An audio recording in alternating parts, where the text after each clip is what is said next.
Hey guys, how are you all? Welcome back to my channel. Today we will see what if Naruto has the Ultimatrix. If you enjoy, then please like, share and do comments. In a nondescript area, which was formerly a land filled with trees and vegetation but was reduced to an uneven bare scar on the earth, two men with their own ambitions for the world gazed in silence at the sight before them. It's about time we finished this, once and for all, don't you agree, Maltruant? A tall, young man said, with hair shining as bright as the sun itself. The young man was around 19 in age. He had roguish, unruly brown hair that was messy and twin bangs that reached his jawline, framing his angular face.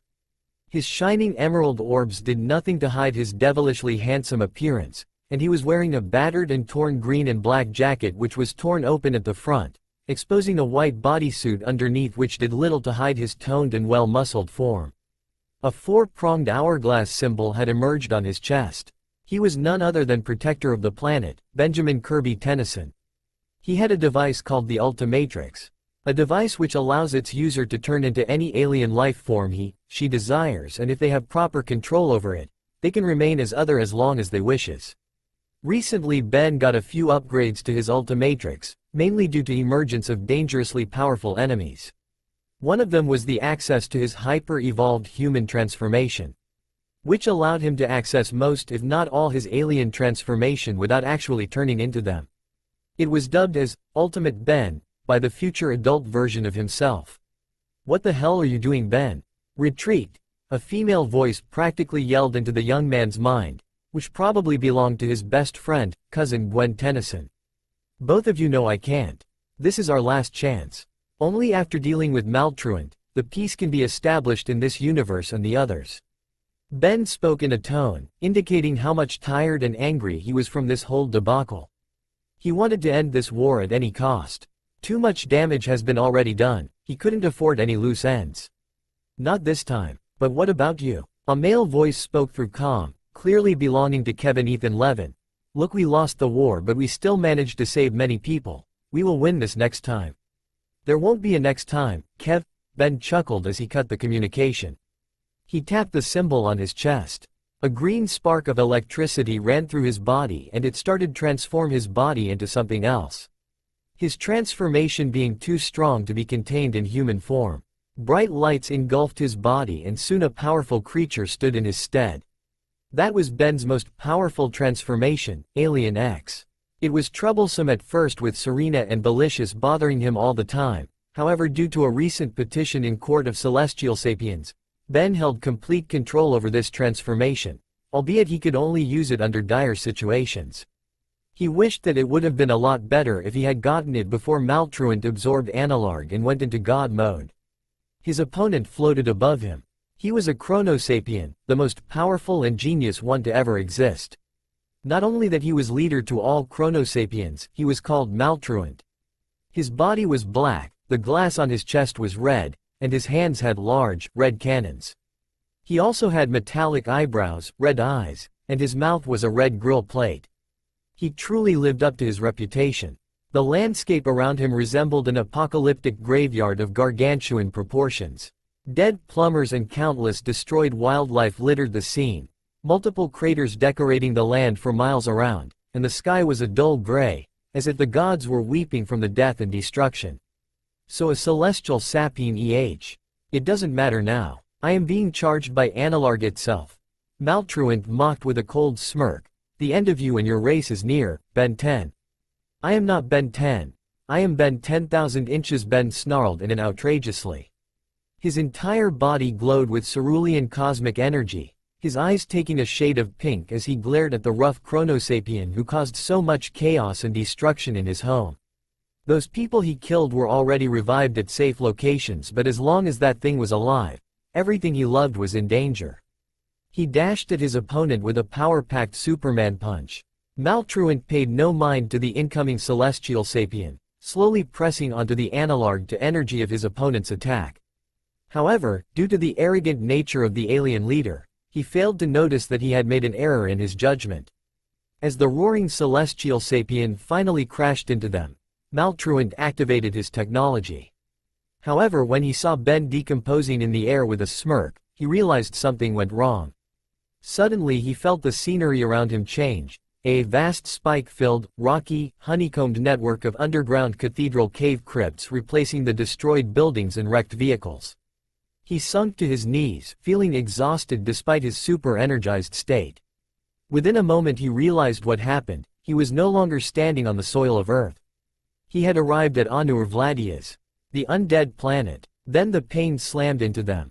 Maltruant thought he had known what pain really felt like, having endured a beating at the hands of Professor Paradox himself. Yet what he was feeling right now surpassed even that experience. He could literally feel his very being fade portion by portion, flowing straight into the mindlessly shrieking orbit system around him. Despite the burning pain he felt, Maltruant lifted his head to survey the land. You tricked me. Quote. The celestial sapien stood in front of him. He too was feeling exhausted, but as a being of great power, he wouldn't succumb to the undead system that early. That, I surely did, Ben replied with grin, running out of his breath. But why? Even you will die from this. Maltruant yelled in anger as he fell down on the floor. Funny, Ben chuckled, that was the last thing on my mind while fighting you today. He fell on his knees. The celestial sapien transformation still had a time limit, and even if they didn't, none of his powers were going to work on the undead planet. Soon the symbol on chest started blinking and turned from red to green. Ben held his breath, realizing what was gonna happen to him. A bright light engulfed his alien body and he was replaced with good old human form once again. The energy of undead planet struck him at the fullest. Ben grunted in pain as he felt every particle of body being pulled apart in nothingness. Ben started shriveling as he cried in agony, but even he couldn't hear his screams in the space. Tears of frustration and sorrow started running down his face. He could feel his legs grow steadily hotter until it felt like white-hot flames were trying to burst out of them. When he thought everything was over, the four-pronged symbol on his chest turned into bright green. And just like that, darkness took him. There would always be a price to pay, regardless of the outcome, good or bad. Power saved lives and could elevate people to new heights, but it also corrupted them. Money granted prosperity, but it often led to unfinished business. Every decision made by anyone who has ever lived came with its own share of consequences and rather hefty burdens. There was just no such thing as a perfect choice, a perfect outcome. In this or any other world, it did not matter how prepared you were, or how strong or smart, the costs would always outweigh the glory. Just as there would always be something that needed to be given up in order for one to gain, such was the nature of living. Ben opened his eyes and was expecting to see something akin to angels, heaven and eternal peace. The sore feeling of his muscles, long hours of non-stop fighting did that to people, were gone, as was any fatigue he accumulated. In fact, he finally noticed that he had started breathing again. By the time Ben was aware of it, he was no longer in Vladia's. He was at least 100 meters in midair from his calculations, and the landing was not something he looked forward to. Without wasting any further moment, he tapped onto the symbol on his chest and yelled. Jetre. A bright glow engulfed his body and he turned into something other than human. His body became filled with incredible agility and stamina. He became an aerophibian, a being who literally lived in the sky. Wind whistled violently in his ears, in a move derived from both natural gliding skills and intimate knowledge of his transformation. Ben hustled forward like a rocket, giving himself a trajectory instead of going straight down. He spun in the air several times before crash-skidding into the soft grassy earth. Albeit, it did hurt a little bit. That wasn't much more than bruises on soccer field. He took a long breath, taking everything that happened till now. The bitter memories of Time War, Plumbers losing against Chronosapiens, Paradox being killed by Maltruant, which still seemed impossible to believe. His own last gamble. Things seemed a bit messed up to him for now. The air was breathable? It seemed pretty much like oxygen. That was surely oxygen like back home. He looked around. There were trees around. Huge trees, and the grass was like lush green. Looking around at his sanctuary, he couldn't ignore the fact that he was alone. The only other signs of life he could make out in this area were the sounds of frogs and crickets, and he couldn't even see them. Nothing else. He walked a few steps towards what it seemed like a small streaming pond. Ben pondered onto his situation while splashing water on his face. Well, if this is afterlife. Wait a minute, my voice. Ben panicked in realization. His voice seemed much like a child instead of someone in his 20s. He looked at his reflection as the water settled down and his eyes widened upon seeing what he found. He had shrunk at least 3 feet and his muscles were a little less defined than they were before. It took him a few more seconds examining his reflection to realize he had been regressed in age somehow. That was just fan-fucking-tastic. Alright smartass, what should I do next? Ben let out a groan which was directed towards his Ultimatrix. Hoping his device's AI had some answers for him. Nothing happened for a while but suddenly. A wave of emerald lightning shot towards a certain direction. Whoa, that was fast. Ben blinked. Taking a moment to himself, he took a flight. After properly examining the area, sophisticated sonar abilities of Jetray indicated human life existed in the direction which was pointed by the lightning bolt. Ben could tell he wasn't at his home even though the planet where he was seemed a lot more like Earth. He still needed to figure out how to get back home, so he might as well start from talking with resident species of this planet. Maybe find food and shelter. And hoping for the best, the tired and somewhat relieved superhero started walking. Whoa, now that is a big-ass trench, Ben said to himself as he stood at the crest of the hill he'd finally arrived at and looked out over the rolling landscape of valleys and forests towards the great furrow he could see carved into the country. The line dug into the earth was about 2 kilometers wide and stretched from one vanishing point in the distance to the next, one of the largest natural formations he'd ever seen. He shook his head in amazement as he took it all in from end to end, disappointed that he didn't have a camera with him. Though some mists toward the north concealed much of the trench, the de-aged superhero still got a good enough look at the canyon, concluding that this view was by far one of the most amazing sights he'd ever seen.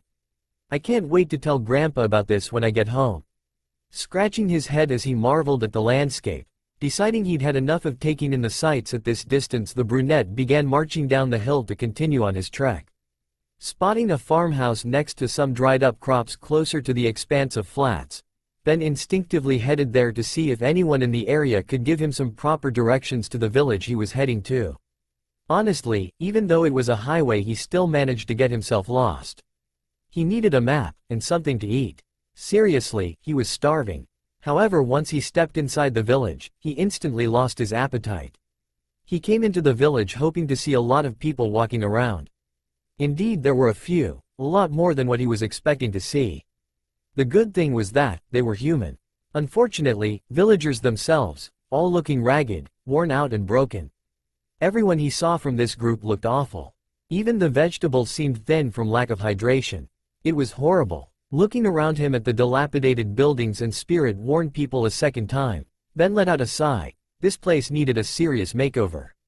Makeover of the makeovers. He also saw a certain group of people who had some sort of intimidating aura around them. They wore crude uniforms and they walked in packs. They had menacing appearances and carried weapons. Now Ben's villain radar had started screaming at this moment. However, he still needed something more solid to jump in. While walking down the main road, Ben suddenly became aware of a commotion taking place not too far from where he was. Looking across the street, the plumber saw a small group of people standing outside a building and looking down. Feeling he had finally gotten the opportunity to find out what is really going on, he started walking towards them. Just as he expected, he saw what he wanted to see for a while since he entered in this place. He wanted a fight, and well, he got one. It was more like a one-sided beatdown, but who cares? Ultimate Spider Monkey, Ben whispered as he tapped onto the 4-pronged symbol on his chest.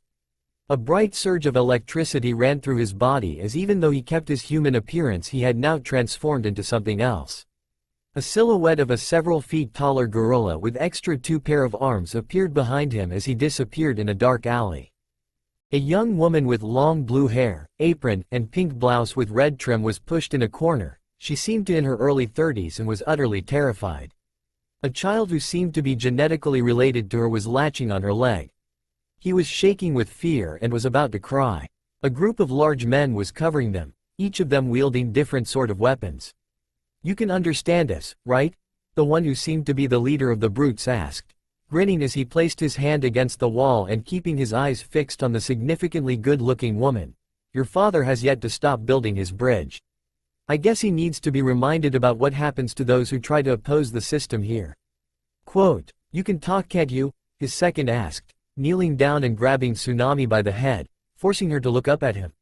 His grin widened when he felt her tearing up. "You know, you're quite the cutie. I bet Gatu will take a very good care of you." Quote, "Gatu? Huh, if you ask me. That's pretty lame for some badass villain," a voice said. All goons turned towards the source of the voice but didn't find anyone when they turned back. They looked at each other, wondering where did the voice came from. However, before they can get back to whatever they were about to do, the world snapped. Crack! The sound of a sharp thud echoing throughout the entire area silenced all bystanders and antagonists. Tsunami, being held against the wall, was suddenly dropped to her feet when her captor unexpectedly jumped several feet into the air. With his head cocked upwards and blood flying free from his mouth, the thug miraculously climbed 4 full heights off the ground before beginning an incredibly painful descent, his companions looking up at his spiraling form in bewilderment. The remaining 3 then looked down, where they saw to their utter disbelief a young boy with wild brown hair with his hands in his pockets and his foot jutted skywards, standing inside of their circle. This weird kid, who had seemingly appeared out of nowhere and sent a kick straight up into a man twice his size with apparently no prior movement or wind-up leading into the blow. It was completely beyond their level of understanding. This was not supposed to happen. What the fuck? The head gangster choked out when he saw his second slam into the ground several feet away with a deafening thump. How did? You little shit. He spun around, swinging his sword straight down to slice the kid in 2. Only for his vision to fade to black when the one he was targeting leapt at him with a left overhand that blasted his face and upper body coiling backwards. Knocked unconscious from the one hit, the boss thug hit the ground with an even louder thud than his teammates, like a huge piece of rock making landfall. "You moron, it's just a kid," the thug standing behind the attacking Ben shouted before launching himself at the boy, aiming to grab his collar. "Stop screwing Aouf." He didn't have time to even start his assault when the runt he was trying to take from behind spun like a top, leapt into the air, and slammed a kick straight across his face. The ruffian literally spun through the air before landing painfully on his head. "I have become so much tired with fighting those cheating Chronosapiens that I almost forgot how much fun it was to beat normal guys. Oh, how much I miss those days." Ben's grin widened as more thugs come rushing out of the nearby buildings and stands, all of them brandishing dangerous weapons from staffs, to swords, to chains, to knives. Dozens of them instantly surrounded the boy dressed in green and black, cutting off all potential escape routes. The villagers in the street backed off or made a great effort to conceal themselves where they stood, leaving the kid all on his own to fight the horde of mongrels. Ben gritted his teeth with a menacing smirk as he produced both of his fists together, creating a large audible thump heard throughout the land of the waves. His grin widened when he saw them all approach him at once. "This is gonna be fun." One after the other, mercenaries and lowlifes of all shapes and sizes came at Ben, kicking and screaming as the boy dashed between them. The impressive strength and agility of his super-evolved transformation saw dealing swift, decisive blows with the mercenaries while receiving 0 damage in return due to his extreme durability. His devastating punches left many of his enemies reeling in unimaginable pain. People attempting to punch or stab him hilariously ended up hurting themselves in return.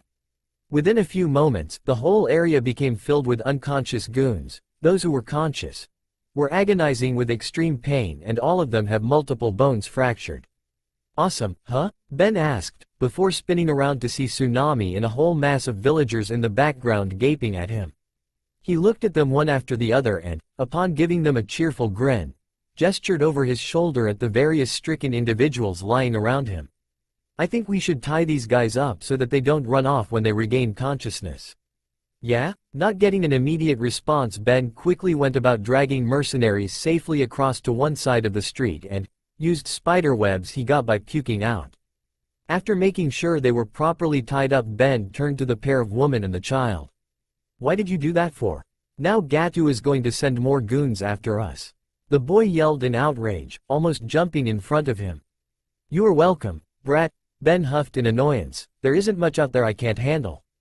An elderly man around his 80s, dressed in traditional village robes, wooden sandals, a Kazauri eboshi, and holding a long walking staff, suddenly comes shuffling towards Ben from the back. "Chid, you seem brave and strong, and I thank you for risking your life for one of our own, but you should leave this village before Gatu kills you." Quote, Faye, chill out Gramps, I have faced so much in my life. This Gatu is nothing compared to them. I am going to beat him. I promise you that. Ben spoke with burning determination in his eyes. I am Tsunami. You fought against all of them and beat them. Single-handedly, Tsunami awed in a voice filled with gratitude. Thank you for saving me and my son. Quote, this boy defeated the most notorious gang in the village. All of them. Another man shouted and he started clapping. Ben felt the little boy glaring at him from the corners of his eyes but didn't pay much heed to it. The kid can hate him as much as he want, he didn't care. Let's hear it for the stranger. With that, another cheer came up from the group of onlookers, who raised their hands in the air and praised the youngster. Villagers standing nearby slowly caught onto the rhythm and, one after the other, joined in the revelry. Applause and cheers came down upon the wielder of Ultimatrix. When silence eventually came to reign amongst the people, Tsunami turned to Ben and asked, who are you and where are you from? Quote, my name is Ben Tennyson and where I am from. Well, Ben trailed off with a sigh as he clasped the dust off from his hands. It's a long story. Quote, Ben felt like drinking a few cans of beer, however he soon realized that would look awkward as a 13-year-old. It was rather questionable if his body could handle it or not. Albeit he felt he was on a whole new level than he was used to around his age, regaining reasonable amount of strength from his adult body. That put him at a bit ease. He had been through a lot of plumber boot camps of hell ever since he was 10 years old. It was a must for human plumbers to undergo specially designed physical exercises every day so they could at least keep up with their alien colleagues. Not only that plumber children had to take advanced self-defense training from a very young, that was the protocol. He looked at the gauntlet strapped on his wrist, which appeared after canceling his ultimate Ben transformation. While the transformation was useful most of the times, that took a lot out of him. So ever once in a while Ben would cool off in the good old body which he was born with. Tsunami invited Ben to her house. The Ultimatrix wielder tried to decline but his stomach disagreed with him. So with a bit of embarrassment on his part, he started following the mother-son duo. They were walking in comfortable silence. For once Ben wondered if he had time-traveled in the past. This seemed a lot like feudal era of Japan. Then he learned about ninjas. Let's just say, he wasn't too happy to learn about them.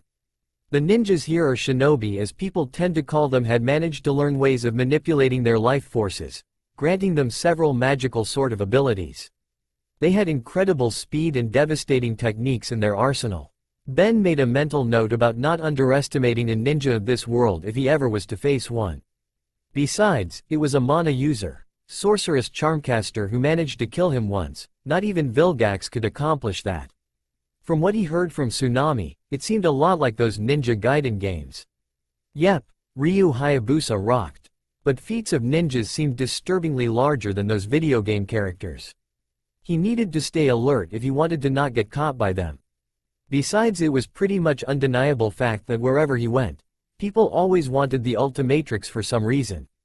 Tsunami led them into what appeared to be the countryside of the town. Thankfully the depression didn't hit here as much as it hit rest of the town. The slum seemed clean and well fed.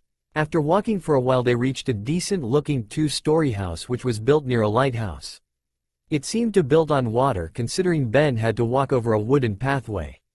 Whoa, that's a very nice place, ma'am, Ben spoke with a pleasant smile. That isn't much but it's home. Tsunami spoke with a smile as she led them inside.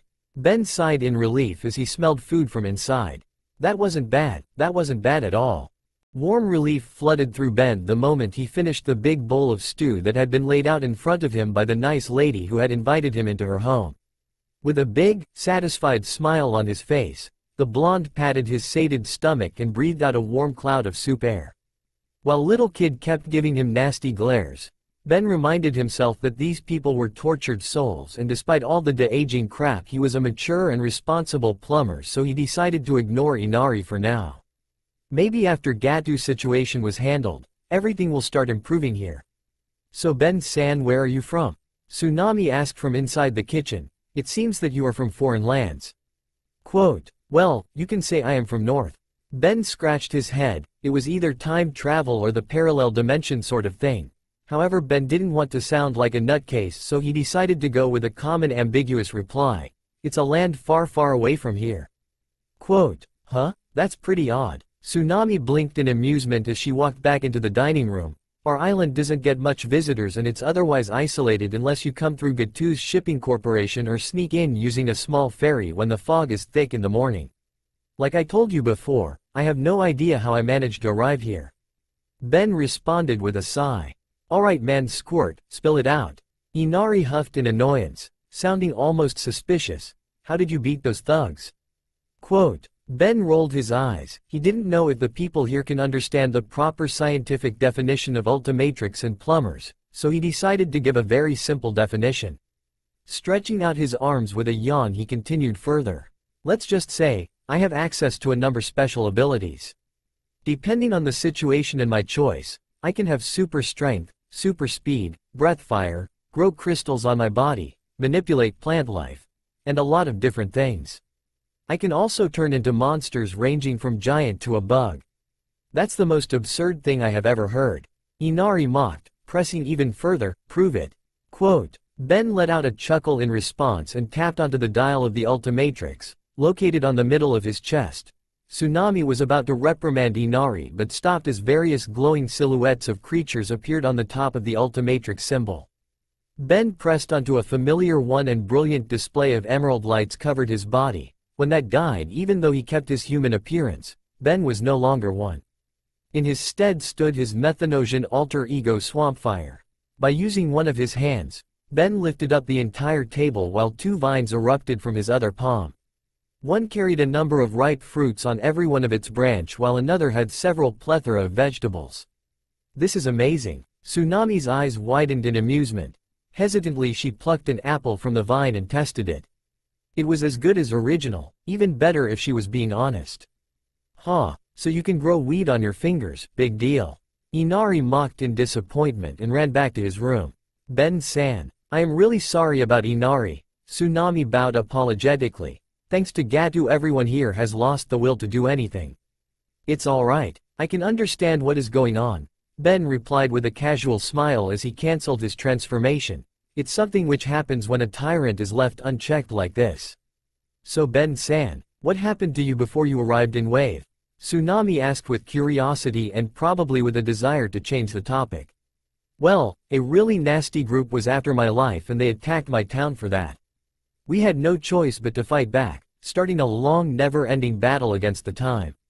Those people managed to kill a bunch of my good friends and family members, including my grandparents.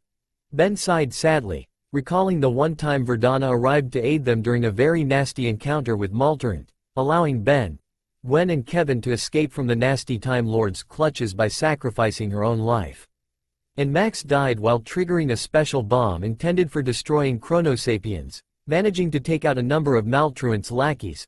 I managed to trick their leader by laying a trap and I finally managed to slay him. Unfortunately, everything went blank afterwards.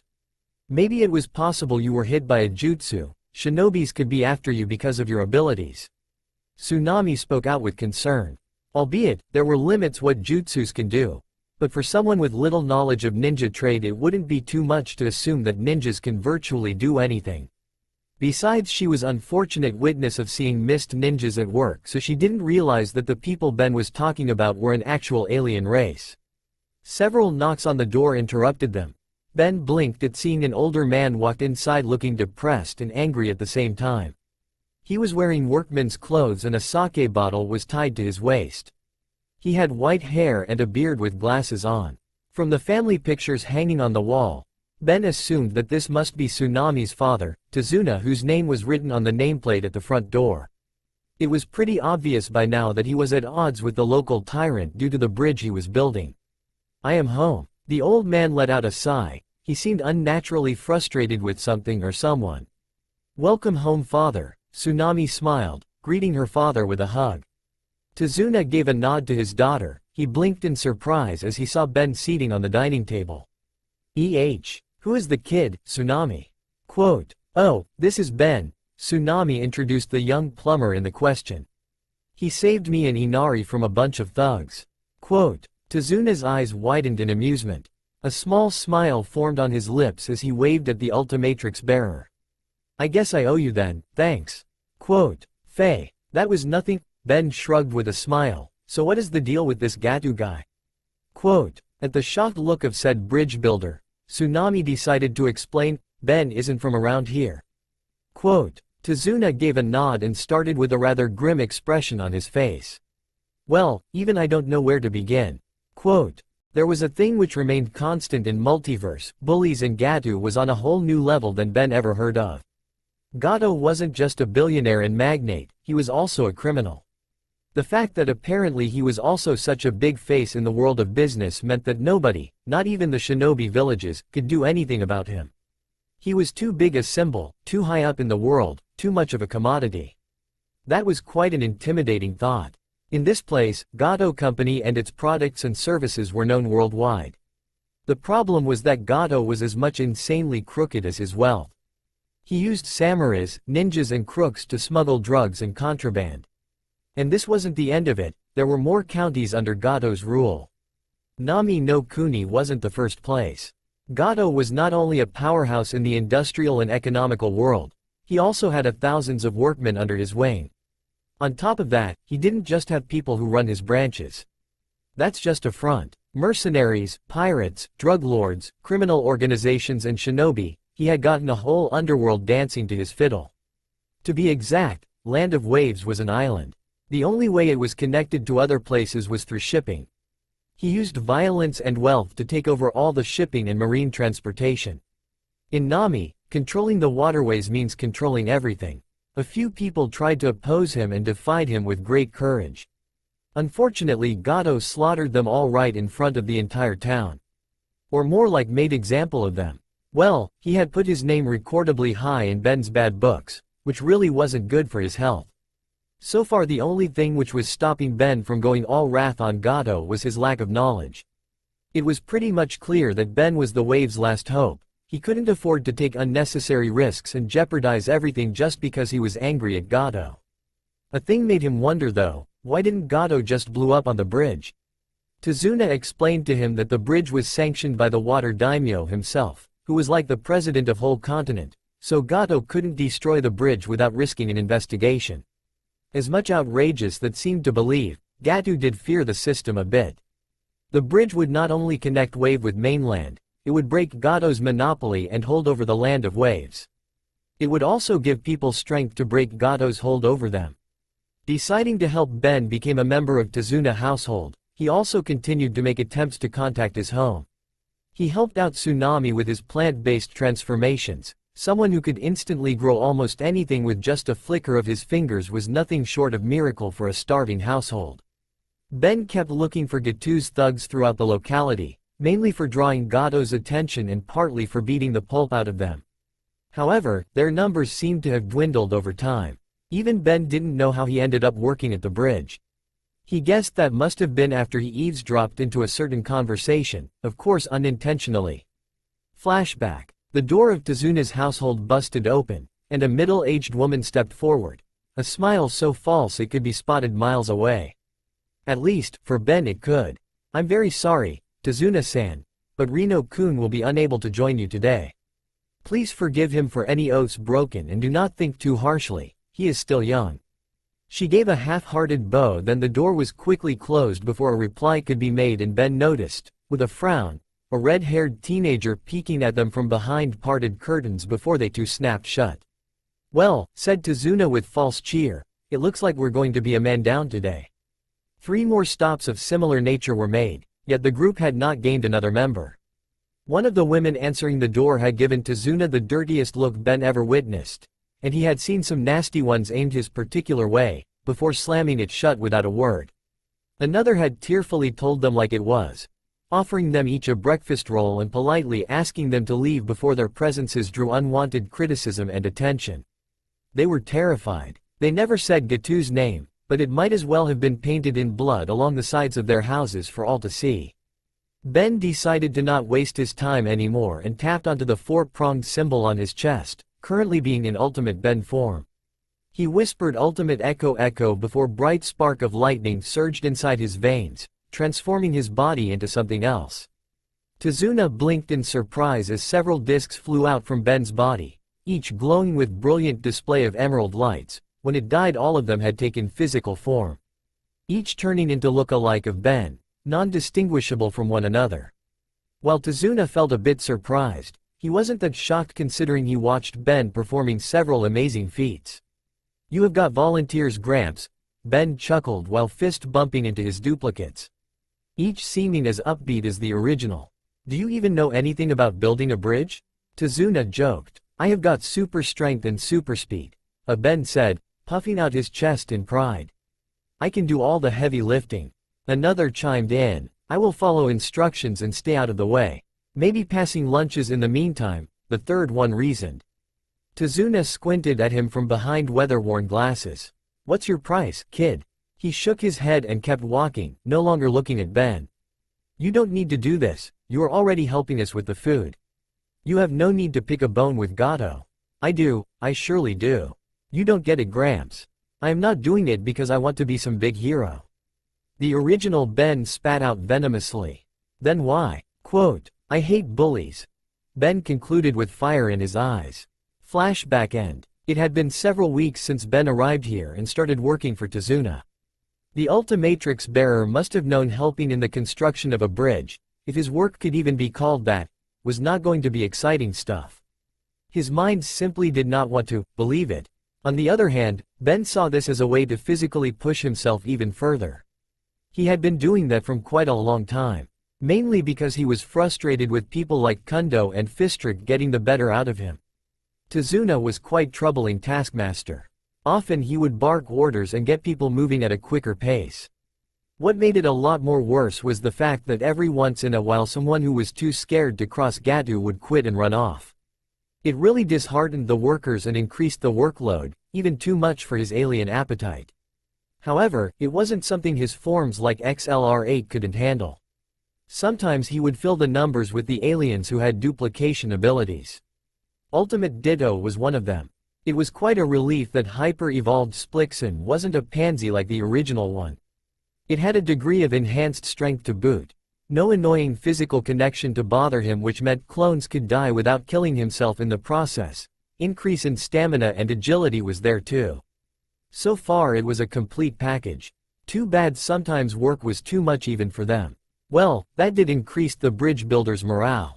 The overload of work forced the Ultimatrix bearer to take the cooling off time. That spoke volumes considering his transformations came with massive pool of energy. Today was an average day, and just like always Ben was reeling from a massive workload. Just a few hours ago he helped with carrying bags of cement.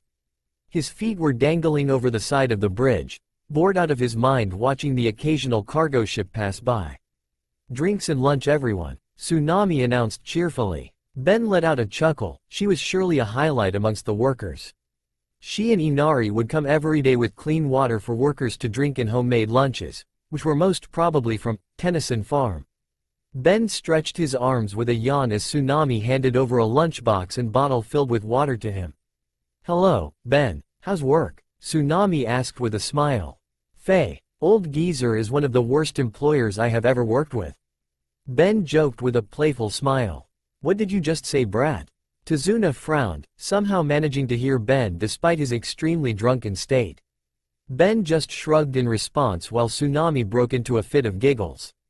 Inari was the world's saddest kid once again, albeit Tsunami had a pretty good idea what was bothering him this time. "Don't mind him," Tsunami responded with a kind smile. "So how much work is still left to do?" Quote, "We are halfway done, I suppose," Ben responded in a casual tone, "so it should be prepared around a month." Quote, Tsunami smiled again in the response. Ben shook of several less than cordial thoughts out of his mind. She was surely like one of those teachers everybody back at high school used to have a crush on. Anyways, his hormones definitely didn't regress in age alongside his body. Just when everybody was having a nice chat and lunch, a fogbank began rolling in. In the land of waves, heavy fog was a pretty common phenomenon. That's why the nearby ninja village was called Village Hidden in the Mist. Ben felt a rather ominous feeling setting in once the thick mist covered everything. He put his fingers near the symbol of the Ultimatrix. "Wildmutt," Ben whispered before a bright glow engulfed his entire body, filling his human body with strange powers. Men were starting to get scared, few had already ran for their lives. The mist had already become thick as a soup. Tsunami had clutched Inari rather tightly and covered his eyes. Death wasn't new for them, but she still had motherly instincts. Ben blinked as something rolled under their feet. His eyes widened in realization as he figured out that was a severed human head, still bleeding. "Oh!" One of the workers cried in panic, "It's Jacko. He disappeared a couple of days ago. It must be ninjas." A bunch of workers cried in unison. Ben's vision, which was entirely made up of a dull 3D mapping of where his senses originated, similar to a thermograph. Combined with his enhanced hearing, his senses took the form of a radar or sonar. Unaffected by the mist in front of him, Ben saw a chain lined with small blades flying at Tazuna. Quickly Ben jumped over a pillar and smacked it backwards, deflecting that with his bare hands. Hiding behind the thickness of mist, the demon brothers felt their chain being deflected and falling on the ground. Both of them let out a groan. This meant they were now facing up against a competent enemy. Ben narrowed down his eyes on his adversaries. One was wearing a rebreather that covered the lower half of his face and a large, clawed, poisonous gauntlet on his right arm, which had a chain coming out of it that had the other end attached to his partner's own gauntlet. He was also wearing some sort ribbon with a horn over it. Another one was quite identical to his partner, albeit his ribbon had 2 horns over it. Ben tapped onto his symbol for second time. His human body quickly replaced itself with that of a terrifying creature. It appeared to be a large orange hound with no eyes, ears, nose, or tail. Its claws and teeth were rather well defined, giving him a menacing appearance. Without wasting a moment, Ben dashed towards Akuma brothers. The demon brothers smirked before Guzu. The older brother shot right, and Maizu, the younger brother, went left. Ben was forced to stop as he tried to keep both of them in his sights. It didn't work as Maizu came in behind Ben, making the animalistic plumber roll left. When he came up, Guzu was in front of him, slashing at Ben with his clawed hand. In quite ape-like manner, Ben jumped up and managed to slash the claw away with his left foot. At the same time, he spun around and smashed his other foot in Guzu's face. Guzu stumbled back and glared at Ben, a lucky shot. He jumped towards his brother, who had slowly started getting up. "You alright, brother?" the younger one asked. Maizu nodded. "Yeah, he just nicked my side. Still, we can't let him get away with that," Guzu yelled. Ben smirked, wishing that he could speak and throw some comments of his, but instead settled with a few boastful barks.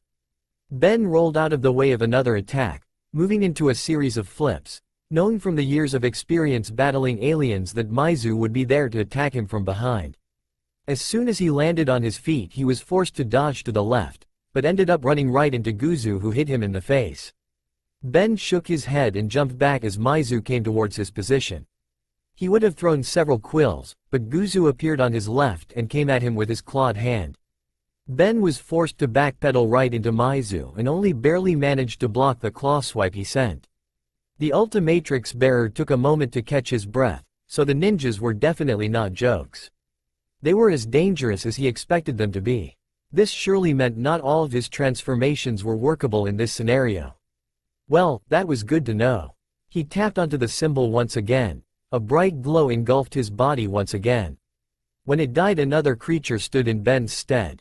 It was a muscular humanoid moth whose 4 wings and antennae can fold up into a hooded robe.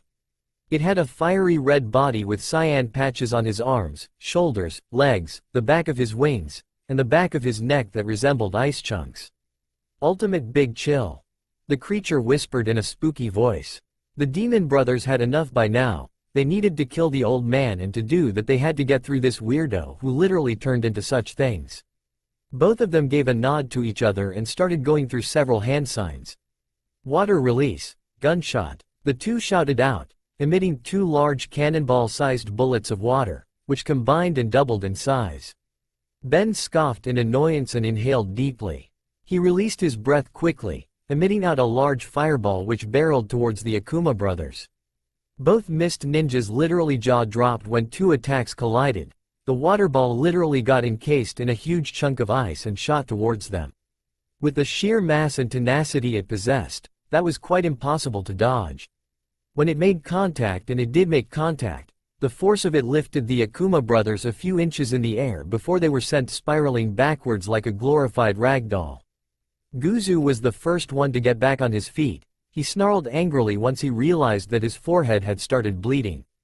Games are not so fun once you start losing, isn't it? Ben remarked in his deep eerie tone. Guzu hustled forward like a torpedo, coming with a thrust of his clawed hand, intending to finish this for once and all. Flames engulfed both of Ben's hands as Guzu drifted closer. Towards Mist-Nin's surprise, he phased through Ben's body as if he wasn't even there. Like a gust wind, he passed through the creature. He realized something was wrong the moment he landed on ground. He cried in pain as ice started forming all around his body. Within a few moments he was entirely encased in snow from tip to toe. Following behind a crackling sound, the small iceberg fell on the floor. "Brother," Maizu muttered before turning a glare on Ben. "I'll kill you." The ninja jumped onto Ben with an outraged cry. Following his earlier actions, Ben let the ninja phase through him once again. Guzu cried in pain as flames encompassed lower half of his body, turning his feet and left shoulder into nothing but a block of ice. "Your brother is not dead yet, but that can change any moment," Ben remarked with a spooky voice, "but for now I am letting you go." Quote, Why? Guzu stuttered due to the frostbite. "Tell Gatu to be prepared, because an army of monsters is coming for him." Ben smirked and tapped onto the dial of the Ultimatrix, this time taking the form of a 12 feet tall, menacing four-armed humanoid creature with red skin. He lifted both ice blocks containing Akuma brothers in each of his hands, spun them around for a while and threw them over the water surface, making them cry in pain during the process. Quickly Ben tapped back on the four-pronged symbol. A bright flash engulfed his body and once again he was back to human. Everybody cheer for Ben. Not only he is helping us with building the bridge, but he is also standing between us and Gato's thing. Cheers to Ben 10, our protector. Tazuna cheered. Within no time Ben was surrounded by all workers, all of them coming forward to express their gratitude towards Ben for stopping the Kiri ninjas before they could kill Tazuna or any one of them. Of course Ben wasn't going to let some wannabe ninjas kill someone just because they felt like it. Tsunami got a bit sentimental and actually hugged him. Surprisingly, the last one to come forward was Inari. Now that was quite something considering the kid had done nothing but bad-mouthing him ever since he arrived here. "Is it true? You can protect Grandpa with your weird powers?" Inari asked with glassy eyes. Ben on the other hand let out a chuckle as he roughed the little kid's hair. "That was the plan, kiddo. Although I dunno if I can keep it up with the old geezer always screaming like a banshee," he added with a playful smile. "I will get you for that one, brat." Tazuna chuckled, and for the first time since Kaiza died, a small but rather significant smile formed on Inari's lips. In a rather secluded part of the town, there lied a multi-story building which was reasonably well built. The complex was covered by the thugs who pulled off of the streets to harass people for money, judging by the large weapons strutting behind their back. Well, they weren't the friendly types. The building was of castle-like design with a gorgeous paint job, arches, balconies, walkways, tiled roofs with slopes, statues and a massive wall surrounding the entire property. It could have easily been mistaken for a temple or royal fortress from a distance. The top floor of the building was reserved for Da Boss, the big guy.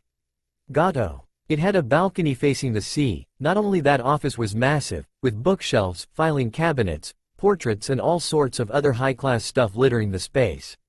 For all of his terror and huge criminal empire, Gato didn't look that impressive. He was actually pretty short and in his 40s. He still had his hair, which was kind of bushy. He wore dark sunglasses and had a neatly trimmed mustache. Standing in front of him were his bodyguards. Zori was a light-skinned man with bluish-white hair and black eyes. Lined markings were tattooed under his eyes. He commonly wore a dark purple hat on this head, the top of which extended far beyond the top of his head. Other one was called Waraji. He was of tall stature, wore an eye patch over his right eye and had brown hair which he parts in three, finishing in an elaborate topknot. He had an intricate tattoo that seemingly stretches across his entire left side and left right, inner thigh, as well as a stitched scar on the left side of his forehead, and the left side of his mouth. He was also covered all over by bandages. Both of them were sadistic individuals and lived for the rush of killing others. So they blew up the mission? That bad? Huh? Gato snarled in anger. For Kami's sake, they are well-trained Chunins from the Bloody Mist. How hard it could be to kill a helpless old drunkard. Quote, both of them are being tended by our medics. A few of their ribs are broken and there seems to be severe case of frostbite involved. Zori continued with a sigh. They told me that they were met with rather unusual opposition. A bloodline user of sort with the powerful ability to transform himself into various creatures with different abilities. It's right, boss. Rumors say he is a stranger from foreign lands. Not someone that we know of. Waraji pressed even further. He is just beyond their skill set, that's all. Quote. Gato frowned in disappointment and frustration. This wasn't supposed to happen. The old bridge builder was supposed to be dead by now, and with him gone, Nami would have been one of his permanent bases. He was the only one who threatened his dreams. However, Tazuna must have come up with some serious help if the said person could do this to two well-trained mist ninjas. That alone suggested he needed bigger guns to handle this, which also meant he needed to spend more money on that. Luckily, he had the deepest pockets in the entire world. What was the name of the ninja? Who Akuma brothers work for? Quote. Zabuza. Momochi Zabuza. Zori spoke out with malicious grin which kept widening every moment.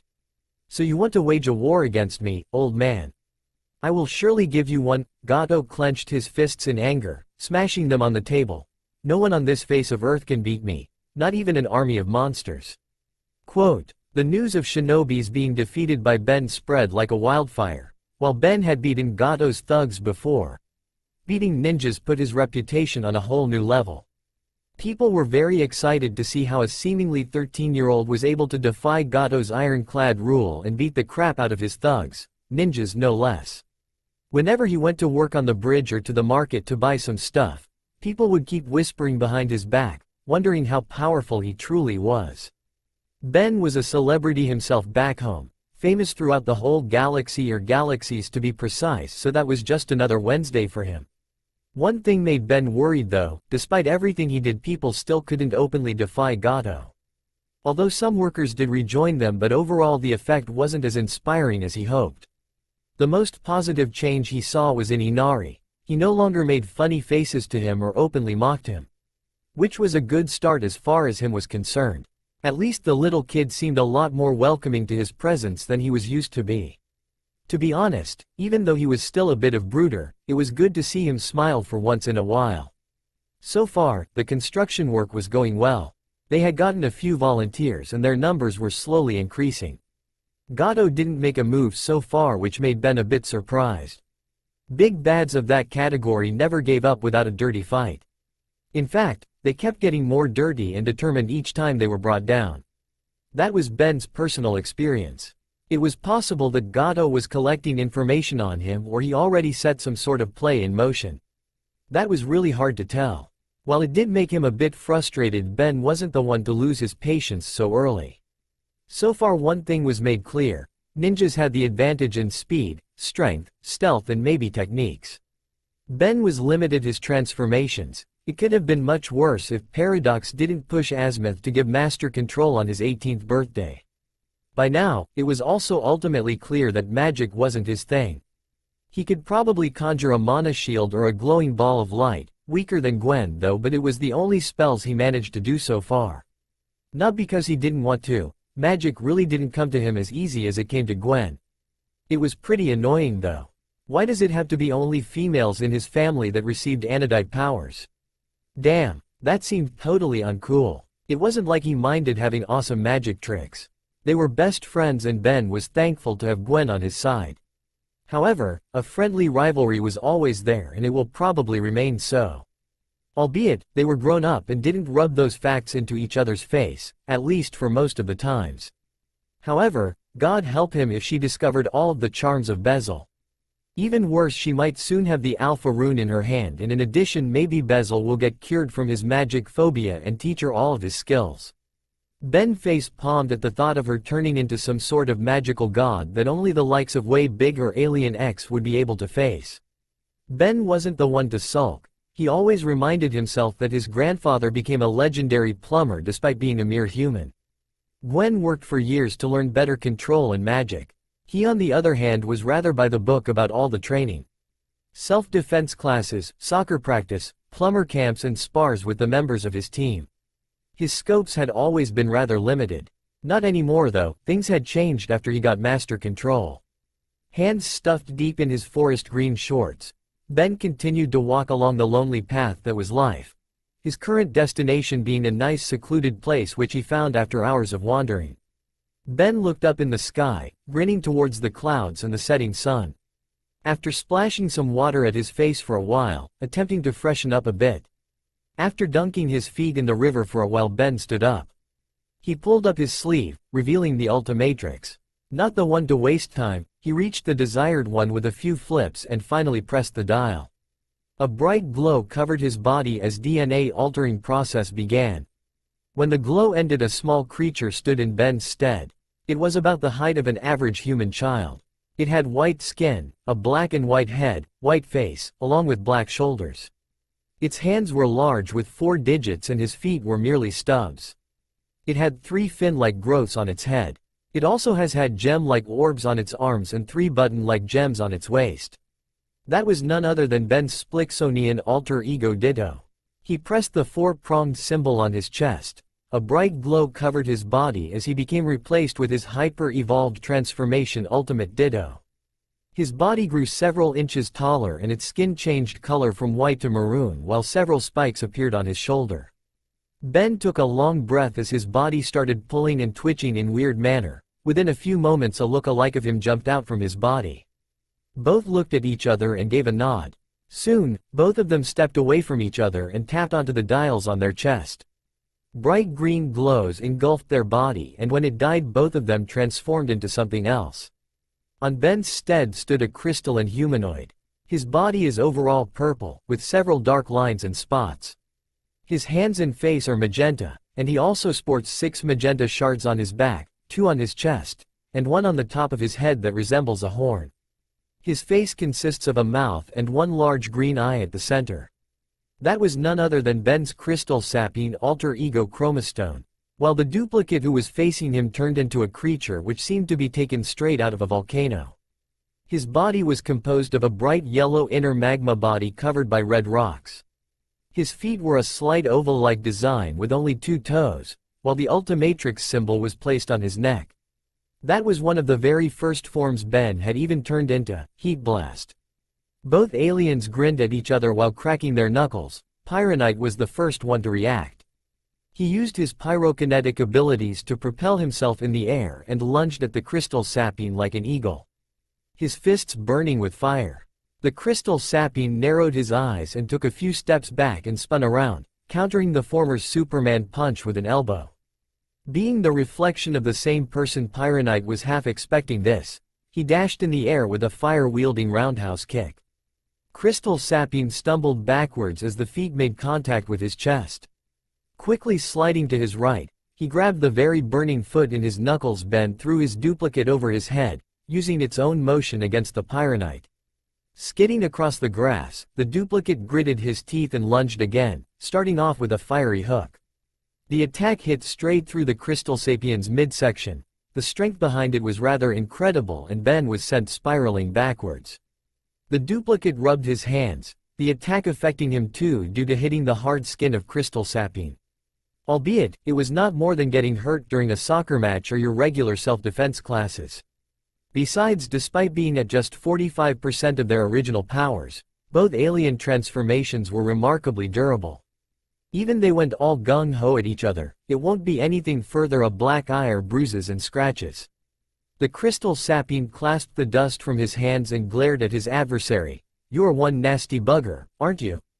Quote. The Pyronite responded with a toothy grin. "Dude, I am you, don't ya remember?" Quote. Ben huffed in annoyance, a ballsy duplicate. Just what he needed to practice with. He pushed himself forward using energy and sprung with a Superman punch. Pyronite covered himself in a blazing hurricane made of flames. Using his ability to levitate in the air, Ben took a sharp turn. Filling himself with ultraviolet energy, he brandished his glowing palms and fired multiple bursts of energy towards the Pyronite. Said few managed hit him on chest, forcing the Pyronite to skid backwards. Growling in anger, he lunged at the crystal sapien. The pair clashed with one another at the center, sparks flying when the aliens slammed into the battle instrument, with both of them grappling each other before grabbing the other's wrist.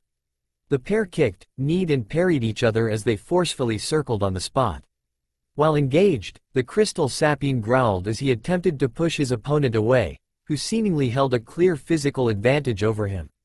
The Pyronite smirked as he locked his jaw, delivering a devastating blow at larger alien's leg and getting him to stagger backwards even faster, pushing them out of the center. Eventually, after several feet of travel, Crystal Sapien managed to bury his heels into the ground and, through melting it underneath his feet, stopped himself. Pyronite blinked in surprise as the Crystal Sapien's fist glowed with dangerous aura. "Crap, don't tell me." Quote, "Stonecutter," Crystal Sapien yelled as he lunged onto the Pyronite. Performing several backflips into the air, Pyronite smashed his feet on the ground. A massive boulder emerged from underneath in a timely fashion and shielded the Pyronite from the worst. The moment Ben's fist made contact with the human-sized boulder and emitted the shockwave that cracked the ground and caused both of them to wince under the pain. Both alien combatants dangerously closed into each other, holding out their fists as if to attack each other but settling with a fist bump. "That was kinda overkill back there." Pyronite chuckled. He added with a sigh, "You nearly broke my ribs. Well, I could have beaten you to pulp if I wasn't holding back. I am Ben Tennyson after all." Crystal Sapien grinned as he turned back into hyper-evolved Splixen form. "So am I." His duplicate smiled, already transformed into his original form. With an emerald glow, he dispersed back into his creator. An emerald glow engulfed his body once again as Ben turned back into his human form. The Ultimatrix bearer let out a groan as the aftereffects of the previous battle kicked into his human body. He was painfully exhausted and one of his eyes were swollen shut. Several bruises were evident on his shoulders and knees. A few cuts were clearly visible on his abdomen, even his wrists were filled with scratches of all sorts. He took a long breath as he sat down under a tree, flinching a bit due to backache. He probably needed to catch a breath for a few moments before getting a run-in as XLR8 or Wildvine to heal his injuries. "It's good to see you haven't lost your edge," an elderly voice said. Ben blinked and turned around so quickly that it almost snapped his neck. Not even bothering to reach out to his gauntlet, Ben yelled. XLR 8 inches. A bright emerald glow covered his body and he became replaced by something other than human. The creature resembled a semi-armored velociraptor. He had black wheels on his feet and wears a helmet, leaving the other features of his head unknown. He had a blue face with green eyes, black lips, and stripes above and on the right side of his eyes. He also had 2 spikes on his back. That was none other than his Kineseller and alter ego XLR8. A man walked behind the bushes. He was tall and muscular. There was no detail to his face since he purposely stood in the darkness of a huge oak tree. "Who are you?" Ben clenched his fists, ready to take on the unknown threat within a millisecond. "You don't know me but I know you, Ben Tennyson." The man stepped forward. Ben's eyes glowed with menacing pink aura as he brandished his claw. "Take one more step and it will be the last step of your life." Ben threatened. "My name is Hamura Otsutsuki and this world is in danger." The man spoke as he stood out in light. Ben's eyes widened as he glanced at the human's unusual features. He was a tall and pale-skinned man with hairless brow ridges and white hair, which grew to waist length. His bangs were short hung to left side of his face with a chin-length lock which hung from the right side of his face. He also had small, horn-like protrusions on his forehead. The most notable feature was his eyes, which were characterized by blue pupils and irides which contained a white, floral pattern. "Please allow me to explain, I mean you no harm." The man pleaded. He took out something out of his sleeves. It was some sort of pocket watch. However, once Ben took a close look, his eyes widened in shock.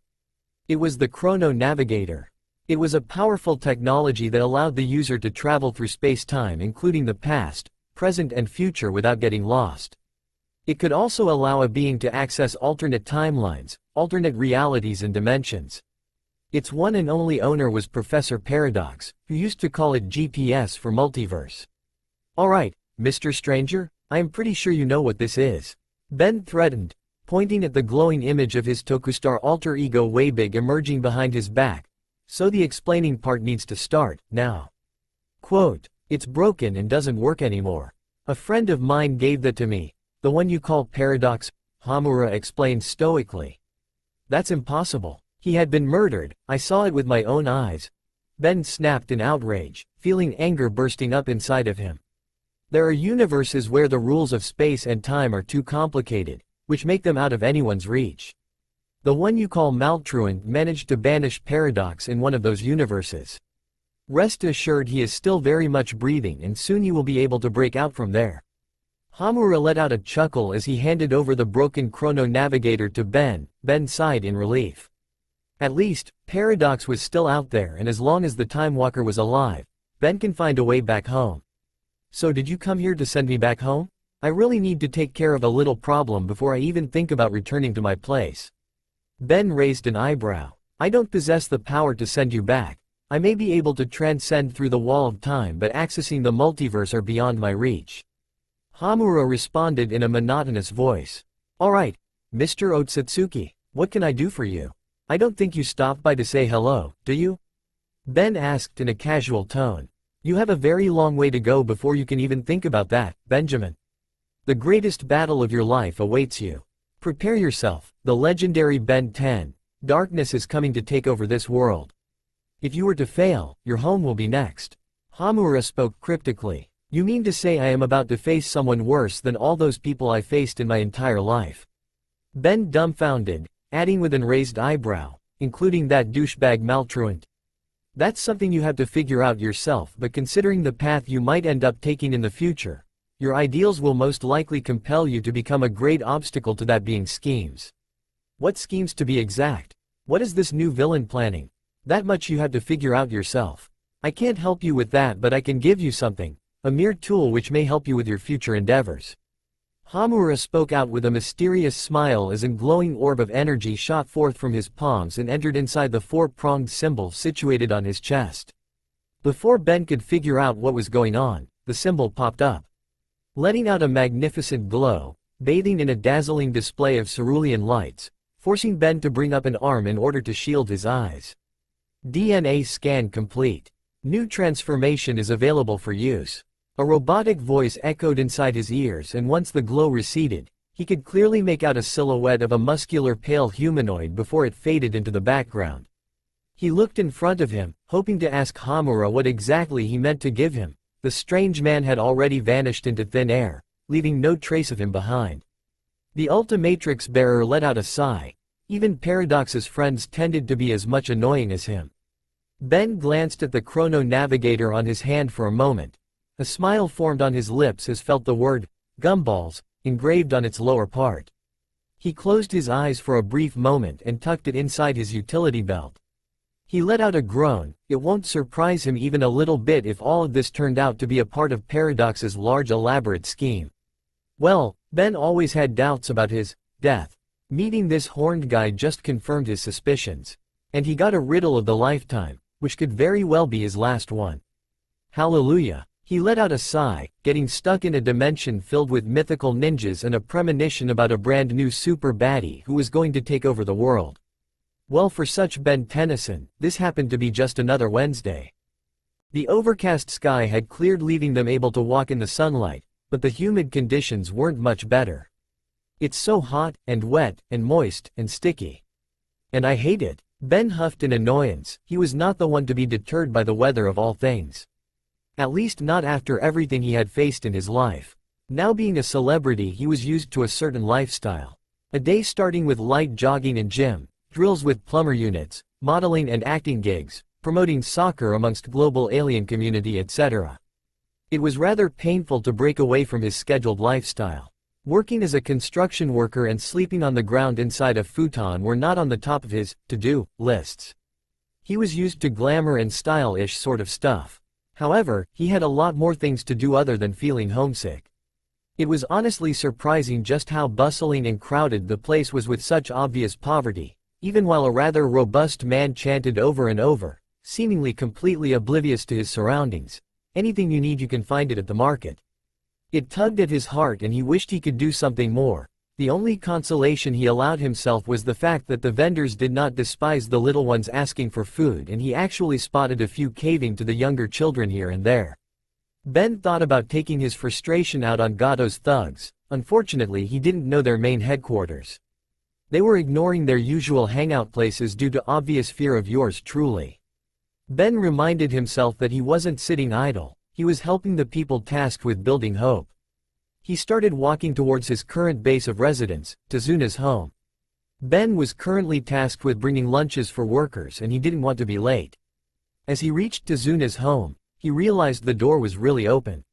Inari waved at him from the table while Tsunami rushed towards kitchen to prepare meals. As she was filling the containers, she asked all of a sudden with her back turned to him. How many? Quote, how many people showed up today? She elaborated further. Ben thought for a moment. To be honest, he didn't pay that much attention towards the work going on. The number lodged on the tip of his tongue did not sound like the right one, yet it must be somewhat close. Excluding me and the old man, around 17 I guess. Quote, her shoulders sagged and a soft sigh escaped her as she went about bagging the meals for him. I was expecting worse, but I guess that beatdown of ninjas had some effect. When she turned and handed them to him, there was a sad smile tugging at her lips. Would you believe me if I said there was once over 50 people working on that bridge? The pay isn't much, so we try and feed some of the workers, too, when we can, she admitted with a swish of navy hair. Some work just for that meal, what with the prices of food, but now that isn't even worth it to some. The risk is too high, they say. You know, I can number anywhere from 1 to 1,000, yeah? Even if everyone else stop working, I'll keep working till my hands are bloody, feet are blistered and the bridge is done. Ben spoke with a confident grin. The small kid brightened at hearing this. He walked over to the Ultimatrix bearer and poked his ribs. Yay, Ben can single-handedly finish the entire bridge if he has to. Ben roughed the little kid's hair and spoke out with a hearty laugh, and if Gato doesn't die from heart attack after seeing your grandpa's bridge, I am going to kick his tiny ass over to the moon's surface. Tsunami's eyes grew wide at that statement. If it was anyone else, she would have yelled at them to get that idea out of his head, and never think anything along those lines ever again. After all, the last time she heard those words, she became a widow. Yet, when it came to Ben, she couldn't bring herself to think along those lines, especially after what he had done for them so far. Whenever she looked at the young plumber, instead of seeing the eyes of a child inexperience, cockiness, a headstrong gleam, she saw all the traits that belonged to her late husband: confidence, maturity, a hard shine that said, I will see this through. She dropped her head and gave a sigh. Ben-kun? She questioned softly. Ben gulped and grew nervous, thinking that she might cry. Damn it, you shouldn't have said anything, Tennyson. Yes? She then looked up with a soft smile on her face, small pools of tears in her eyes. Be safe. Ben was stunned for a moment, before he smiled in turn and gave a two-finger salute. Yes, ma'am. He then turned and started running to town. Tsunami watched him leave, and then looked up towards the sky. Watch over this boy Kaiza. Maybe he will be able to see your wish through. Ben made full use of the unbelievable strength of his transformations. Today he didn't shy away from using 4 arms and Homungosaur, surprising everyone by moving 1,000-pound beams and multi-ton slabs of concrete, made the week or two before. Even though Ben had beaten ninjas and Gato's thugs before, this was an entire new thing for the crew who just joined Tazuna. Everyone had been amazed at the boy's sheer muscle power and control when he'd lifted a 3,000 or 4,000-pound slab and set it gently in its place, where the building crew had been forced to attack it like a hive of bees. What would I do without you, boy? Tazuna chuckled while staring mournfully at the incomplete structure. Thanks to the Ultimatrix bearer's help, they were about 60% done with this thing. And it just occurred to him that his dream could finally be fulfilled. You are not doing much with me around here, either. Ben stretched his arms with a yawn. What do you mean by that? Tazuna dumbfounded. Despite of what seemed like our victory back there, Gato still remains at large. I know that I could probably take on most if not all of Gato's thugs without so much as a scratch. What I do not know, however, is whether or not Gato had hired any psychotic ninja that were hiding until needed. Ben spoke out in a serious tone. It's a complicated situation and it indicates that Gato has an advantage over me, he added with fire in his eyes. From the outside, Gato's business is completely legitimate, and he undoubtedly covers his tracks well. He also has an enormous amount of clout with many feudal lords due to his tried to get help from Kirigakure some years ago, but Gatu's company has enormous stake in the Mist's economy due to the environment and shipping. We were turned away pretty forcefully.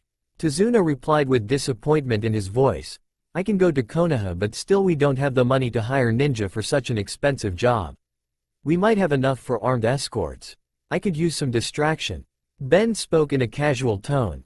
You can always say you are the village's most skilled carpenter and everyone knows that the forests are filled with dangerous animals and bandits. Quote. Tazuna's eyes widened. You want me to lie to people that could easily kill me, with their pinkies? Look, old man, you gotta take some risk for Christ's sake. Maybe I am being paranoid and Gato doesn't have resources to hire some more powerful ninjas. But I can't protect the workers and your family at the same time. He can kidnap Tsunami or Inari and blackmail you into poisoning me or killing me in the sleep. Quote. Don't you start blabbering things like that. Tazuna chided. Besides, how can I lie to ninjas? That's too risky. Quote. Act like a drunk hermit, make yourself reek with so much alcohol that they don't bother you asking any questions. I can tell you from my very experience that no one bothers with a drunkard. Ben explained with a casual smile. I wish more people believed in you, you know. It's so damn frustrating to see how far Gato's fear is deep-rooted in people's mind. Tazuna spoke in morbid. He added with a sigh. It clearly shows how far people's spirits have broken. To give up now would tarnish Kaisa's memory and your efforts in helping us. He nodded with conviction in his voice. I may not survive this. Hell, as soon as those ninja find out I'm lying to them they might kill me on the spot. But I'd rather die doing something to make things better, to help my family, than hiding like a coward. He gave a short sigh followed by a sharp nod. In a week I'll be heading to Konoha to get those ninja. Great, I'll pack my bags. What? I'm going with you. Tazuna shook his head. No, you're staying here. The workers' morale is increasing each and every day. Your absence will affect that and halt the bridge's construction. Besides, with you gone, Inari and Tsunami's lives will be at risk. Quote. Ben was about to protest but soon realized that their plan wouldn't mean anything if Tazuna's family got killed in the crossfire, or even worse, every worker working on the bridge got slaughtered. Tazuna's eyes flashed with a rare show of determination. He spoke out with a soft smile. You know what, Ben, and you're a good kid. If this goes south, I'm glad I met you. The Ultimatrix bearer let out a chuckle. Now don't make me cry, Gramps. I have work to do and so do you. You also have to let Tsunami know about our plan. Good luck with it. He added with a grin as he returned back to work.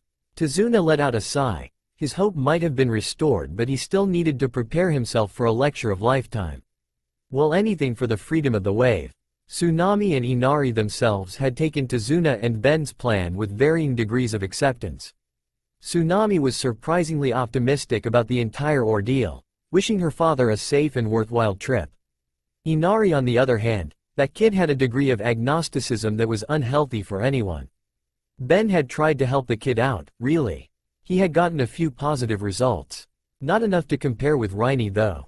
Ben continued to try and achieve a breakthrough, but he had bigger fish to fry and decided that to completely break Inari out of his shell, Gato had to go out of the picture. Ben had given Tazuna a plumber's badge to alert him in case of things going south. So far he didn't hear any alarming noise. After finishing his work at the bridge, Ben would wait by the docks. He had been doing that since past few days. Assuming the old man wasn't killed. A part of him chided himself for being so negative, but this was the world of uncertainty, so anything could happen. He had cut down his hours of sleeping in fear that Gato would send someone after Tazuna's family. Towards his utmost surprise, however, Gato had done no such thing. This brought two scenarios to Ben's mind. Either one, Gato was just biding his time in order to build up a suitable force to combat him and any ninja that Tazuna would bring back. Or two, the thought of holding Tsunami and Inari hostage had never occurred to him. Ben hoped it was second, but his gut told him that the first assumption was most likely in action. Thankfully, the homing signal of badge indicated that Tazuna was moving towards Wave in a rather steady pace. Ben decided to reach the docks without wasting any further time. A part of him was happy that Tazuna managed to bring desirable help with him. Now Ben had to bring out the combined might of his inner Kevin and inner Darkstar to convince those ninjas to stay and help with Gato. That was kinda tricky. However, that wasn't anything Ben was unfamiliar with. Ben had handled such sort of matters before. Convincing the hybrids, treaty between Apalaxians and Lowoden, red and blue. Faye, never mind. And solving the issues between two species of gourmands. On his part, he managed to convince a boatman to help Tazuna in crossing the river. He didn't protest much considering he was being asked by Ben 10. who defied Gato and beat up his cronies. Even though it seemed like he wanted to get over with it without getting in trouble, compared to the people of Wave his courage was rather admirable. Ben looked at the clock. It was early morning, and if the homing system was correct, Tazuna was about to arrive. Mist was thick as soup on the lake. It was a perfect cover for an ambush to kill him or bring in Tazuna and his escorts. He recognized the rower who gave him a friendly wave, then Tazuna's image became clear. First one was a tall and almost lanky-looking man with a green vest over a bark blue shirt, dark blue pants with a pouch attached on his right leg, and bandaged feet in sandals. Half his face was covered with a mask, and he had a headband with an insignia on a metal plate, probably his clan, country or whatever else his symbol, covering his left eye. His hair was white and spiked up. While the man gave a deadly vibe, his features indicated he could be someone who sympathizes with people. Overall, acceptable by Ben's standards. His relief didn't last any longer once the other three figures made themselves visible. Holy crap, this must be a joke. The biggest one ever pulled on me. It can't be. For crying out loud, they're just frigging kids. Where are the badass ninjas? Quote, Ben took a long breath, reminding himself that different dimension meant different rules. They could be battle-hardened child soldiers. Maybe they were trained in ninja things from a very early age and handling such jobs were no different than doing homework for them. Well, that didn't make it sound much better. Just within moments, the boat entered inside the dock. It gave him a more detailed view of the ninjas. The Cyclops was the only one who seemed reliable. Of course he couldn't forget the kids. He dreaded at even the simplest mention of them. In general, they were two boys and a girl. The dark-haired boy had an aloof air about him. Ben could easily guess he was one of those high and mighty types. He was wearing a dark blue shirt and the back of his dark hair struck out like some sort of tail. The other boy had blonde hair and blue eyes. He was wearing some sort of obnoxious orange jumpsuit that literally hurt Ben's eyes. The Ultimatrix bearer facepalmed multiple times, but wait. His surprise wasn't over yet. His eyes darted towards the last person, female of the girl. She was a girl with pink hair and green eyes. She also happened to be wearing a red dress. Great. I have got Mr. Little Sunshine and Red Riding Hood protecting my back. That's just fan-fucking-tastic.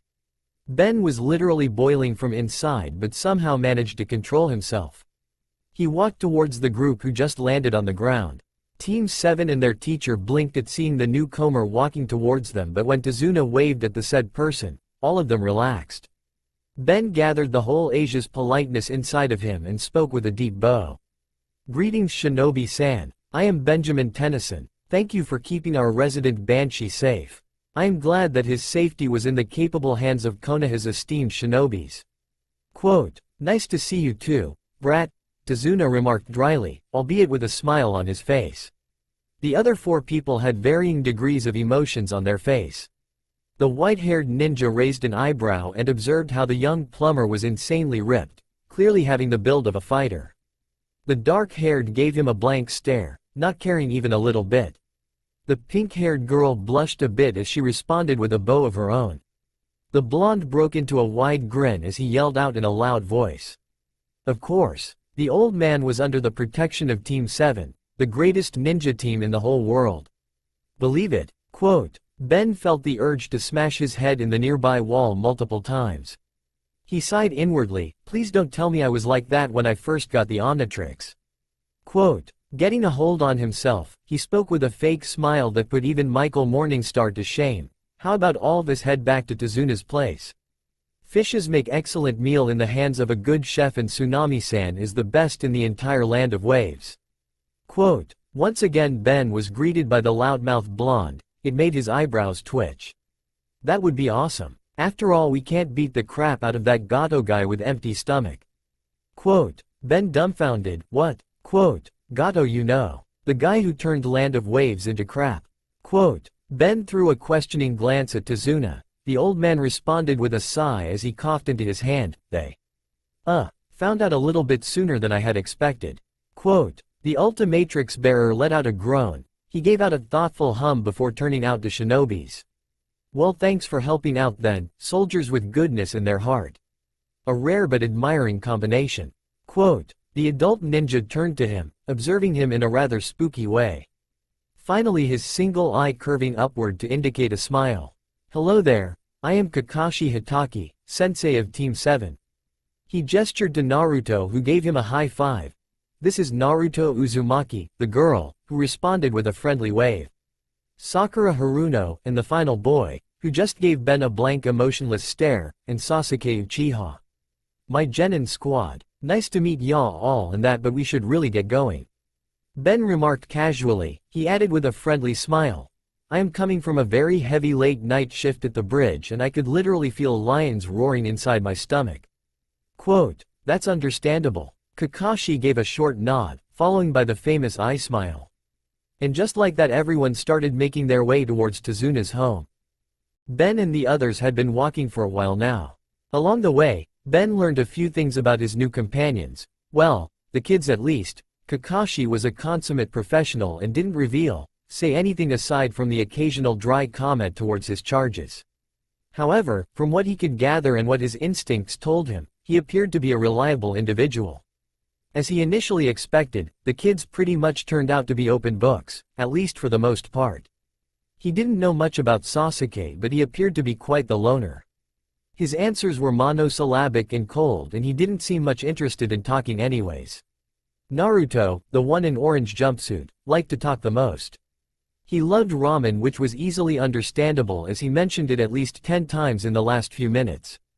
It was pretty obvious that Naruto had a crush on Sakura, who in turn happened to have a crush on Sasuke, who obviously didn't seem to care much for anything. From that, it was easy for Ben to see that any challenges Naruto issued forth to, who could carry everyone's supplies, who could run to Tezuna's place the fastest, etc., were all in the name of his attempts to woo Sakura. Sakura in turn would get annoyed at Naruto's advances, and yell at him to stop annoying Sasuke-kun. In other news, the girl had quite the temper. Ben had to smile at their exchanges, remembering a simpler time when his biggest worry in life was getting attention opposite, and not able to complete his chemistry assignment. Yeah, that felt quite nostalgic. He closed his eyes. Ben was careful enough to stay transformed most of the time. Especially after having a taste of ninja's power himself. His current choice of transformation was his aerophibian alter ego Jetre. There were many reasons for that, but the major one was pretty obvious. Having to fly in Aeropela's misty weather, aerophibians had evolved a very useful sophisticated sonar, far superior than that of bats or whales. That could be very useful considering you have an enemy who can use the mist against you. It was kind of fuzzy at around 300 meters out, but he could still feel stuff beyond that. There was a mother deer and her fawn about 125 meters that way grazing.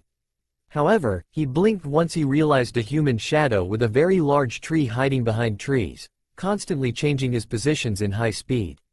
Ben would have gotten a better idea if he was in water or in air, however he could pretty much tell that man had something huge and sharp hanging behind his back. Ben tried to get a better look but ended up taking a fall in a clumsy display. Quickly he was back on his feet and clasped the dust from his cloth. He had gotten a general direction, and if that was anything to go by, the said bastard was about to strike them sooner or later. He heard Sakura's voice beside him. "Are you alright, Tennyson-san?" Ben turned and gave a small laugh. "Oh yeah. Just tripped over my own 2 feet is all. No need to worry." Sakura smiled and nodded in return. Naruto, a few feet behind them, was seething with jealousy. "Oh come on," he raged in his head. "It's bad enough that I gotta compete the Sasuke Teme, but now I gotta deal with this guy. Well, just you wait, Sakura-chan, I'll show you what I can do." A plan instantly formed inside the knucklehead ninja's head, as he ran ahead of the others, peering intently at the shrubbery around them. All of a sudden, he cried out, and threw a kunai to his right. Nothing happened. Kakashi, who was content to stay silent as he tried to assess the danger they may face, spoke up. Naruto-kun. I don't think anything was hiding in the bushes." Naruto stayed still for a few seconds, before loudly proclaiming, "Maybe, but what about over here?" He threw another kunai to his left, and jumped over, moving the bushes to reveal a white rabbit, frozen in place out of fright. "Naruto, you idiot!" Sakura yelled, diving her fist into Naruto's head, sending him flying away in the air till he stopped a few feet near Tezuna, eyes swirling. Feeling sorry for the boy, Ben went on to check his injuries, all while keeping an eye on the unknown assailant he could sense. Tazuna facepalmed, and Sasuke pinched the bridge of his nose. Kakashi, however, were beginning to worry. He realized that it was much too early in the year for a rabbit to have white fur, as a snowshoe hare was supposed to have brown coats at this time of year. This indicated that the rabbit was most likely raised in captivity, and if all those assumptions were true, it was used as distraction. In order to lay down a trap, the copy ninja was certain that an attack was imminent. Ben's enhanced senses screamed in alarm as he realized the shadow had started moving towards them in high speeds, ready to take them out in one deadly sword. Ben was about to scream out of his lungs in order to warn everyone, but Kakashi beat him to the punch. "Hit the dirt!" Kakashi yelled at his party to get down. Ben was already on the move, immediately tackling Naruto and Tazuna on the ground, but followed the course nonetheless. If Kakashi was a bit shocked at seeing Ben's sharp reactions, he decided not to show it as he focused on grabbing a hold of Sasuke and Sakura. A sword, though calling it a sword might be a bit of an understatement, went twirling over their heads, resembling some sort of oversized shuriken. The blade itself was huge, easily broader than each of the pre-teens and definitely taller. It slammed into the hefty wooden husk of an oak tree, the plant life just about able to withstand being sliced in two. A man slightly pale and incredibly muscular jumped over its hilt.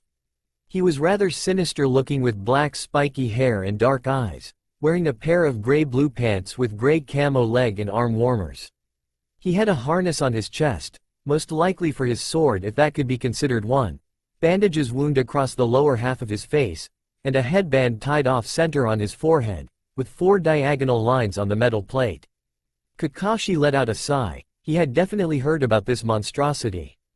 Zabuza Momochi, a class missing nin of Kirigakure. Former member of the Mist 7 Swordsmen and Kirigakure no Oni, Kakashi responded nonchalantly, trying to keep his emotions in check. The man was a terror, a literal demon incarnate judging by his oddly appropriate nickname. Kakashi merely stuffed his hands into his pockets and kept his composure. The man's physique made him look scrawny in comparison. Kakashi Hitaki of the Sharingan I can see now why the demon brothers fail, and what's this? I also see you've taken a genin team of pathetic little wannabe ninjas, huh? Konoha, that village sure went down the drain. Now hand over the old man, I have a mission to execute him, Zabuza said evilly in his gruff, yet gleeful voice. He then leveled his own glare towards the Ultimatrix bearer. There was something about this boy which truly baffled him. A mere civilian like that shouldn't be able to react to an attack of such caliber, at least not in 1,000 years. Was it just a fluke? Or he actually managed to sense that attack? However, he needed to focus on Kakashi right now. He had all the time to play it out with everyone else afterwards. The others, save for Sasuke, were confused at what a Sharingan was. Ben decided to voice their thoughts. Hey, what the heck is a Sharingan? To the group's utmost surprise, it was Sasuke, who was quiet for the majority of the trip, quickly answered while throwing a glare at his sensei. Obviously not happy that he kept such big secret from him. The Sharingan is a special dojutsu that allows the user to see through an opponent's genjutsu, taijutsu, and ninjutsu.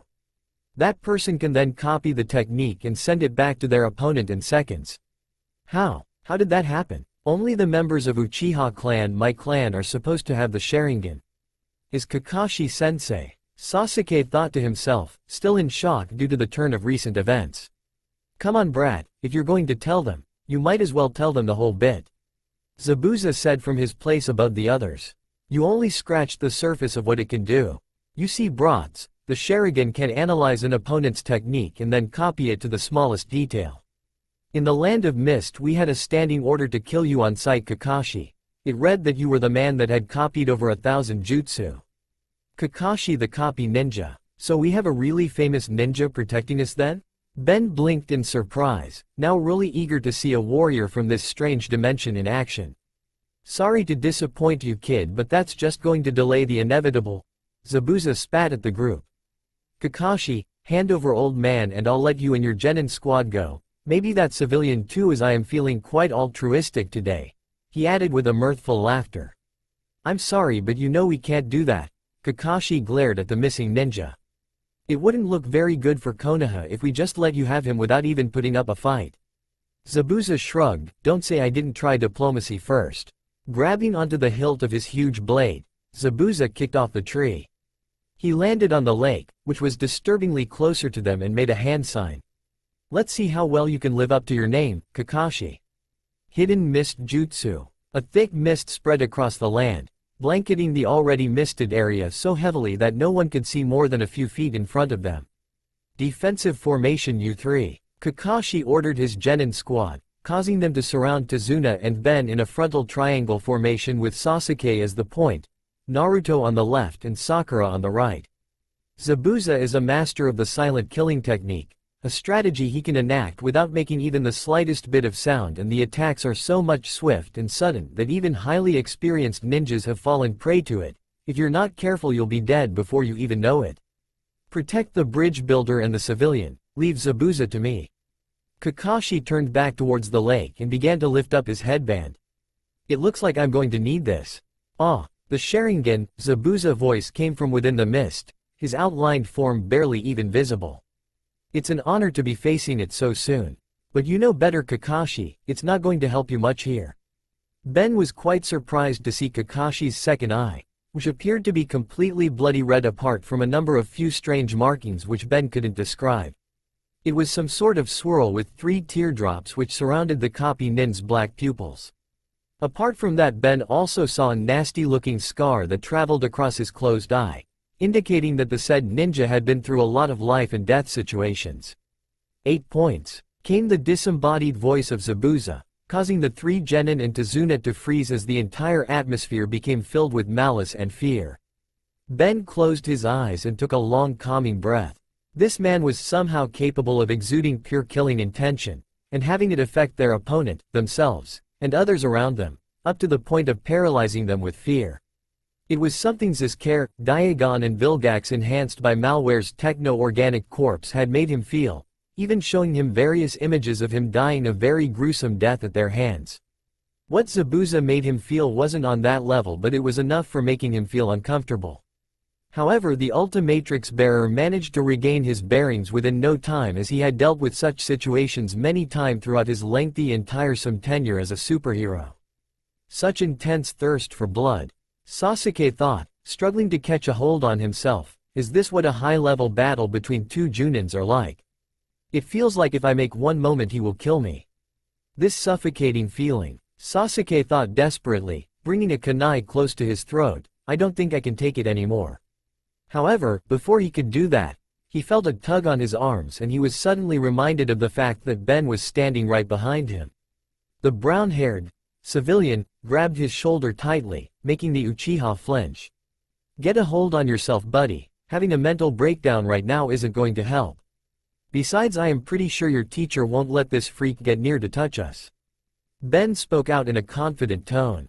Unlike everyone else, he could see what was going on behind the mist, and from what it seemed, Kakashi wasn't having much trouble following Zabuza's movement. In fact, if it wasn't for the fact that he had to defend all 5 of them at the same time while dealing with Zabuza, he could have been a lot faster than now. Even now, the Leaf veteran was standing in between his squad and Zabuza, ready to counter any and every move the demon was about to make. I can't believe it. How a civilian like that can be so calm in this situation. This is unbelievable. Sasuke dumbfounded, but he managed to regain his bearings and lowered the kunai. Is that so? We will see about that. Zabuza said, disagreeing with Ben's statement, and appeared right in the midst of him, ready to slice them off with his gigantic sword. All of a sudden the mist surrounding them began to grow thicker and thicker, practically engulfing everything in a grim shade of white. The liver, lungs, spine, jugular artery, collarbone, lungs, brain, kidney and heart. Which sweet and vulnerable part shall I choose? A gruff, vicious voice surrounded them from every corner, planting seeds of fears and doubt within everyone's hearts, including Ben. While Ben was forced to push his senses to the maximum in order to keep up with Zabuza's incredibly swift and deadly movements, he could still sense Zabuza. He felt Zabuza increasing his pace as he jumped in between middle of the genin, raising his blade in order to slice off the old bridge builder. Ben clenched his fists. He could feel Kakashi appearing behind him, ready to move them out of harm's way. Ben was quite surprised as within 1/10 of a second, Kakashi had successfully managed to move everyone including Tazuna and Ben out of the way. To the eyes of normal human, Kakashi didn't even move, but Ben knew better. But what Ben witnessed was tremendous speed and reflexes. He had to admit though, the man had excellent situational awareness. Ben would have to remember that in the future. Damn, the ninjas of this dimension were no jokes. He needed to be careful if he were to deal with them in the future.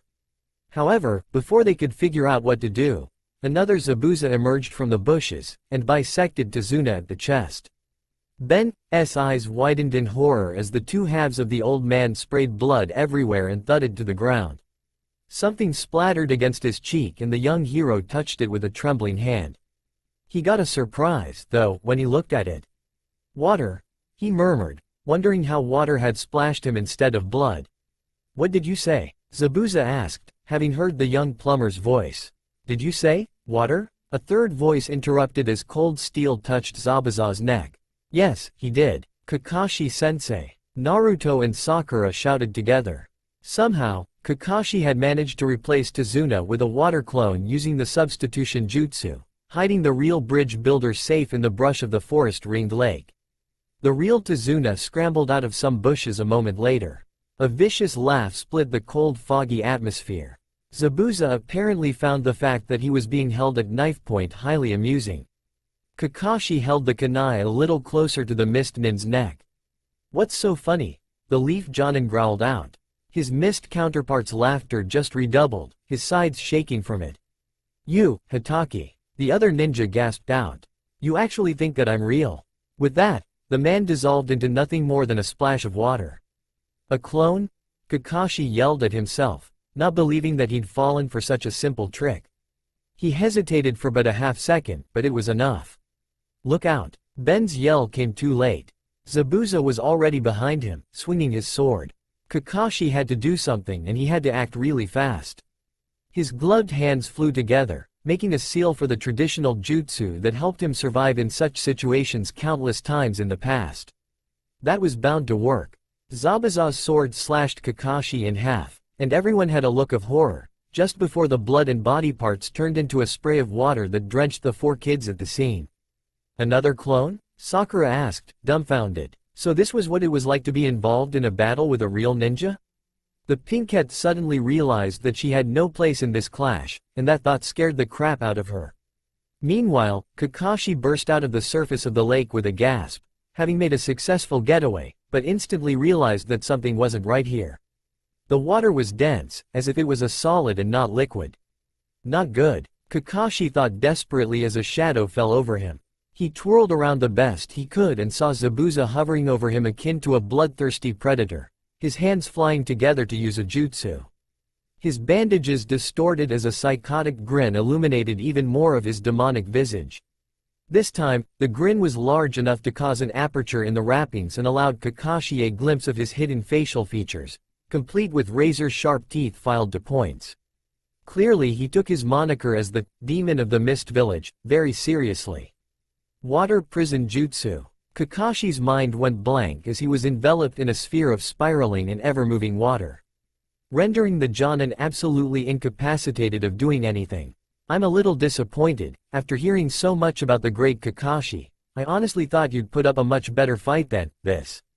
Zabuza expressed his distaste, turning away from the ninja as he held him in his water prison with one hand. Kakashi pushed with all his might, but could not break free. "Don't bother," Zabuza said. "You're trapped in a bubble of water stronger than steel. I'll only release this jutsu after the others are dead, after which you'll be easy pickings." He then made a sign with his free hand, water clone jutsu. "Damn it," Kakashi berated himself, "he's more skilled than I thought." Ben blinked in confusion and horror as a column of water rose up to Zabuza's height and began to take on a form. "Crap, don't tell me. This is almost as much unfair as that bastard Maltruant's time remnants." The Ultimatrix bearer cursed under his breath as the water did indeed took the form of another Zabuza.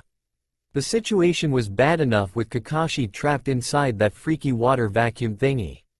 Now he had to deal with a duplicate of the man who put the deadly ninja inside that in the first place.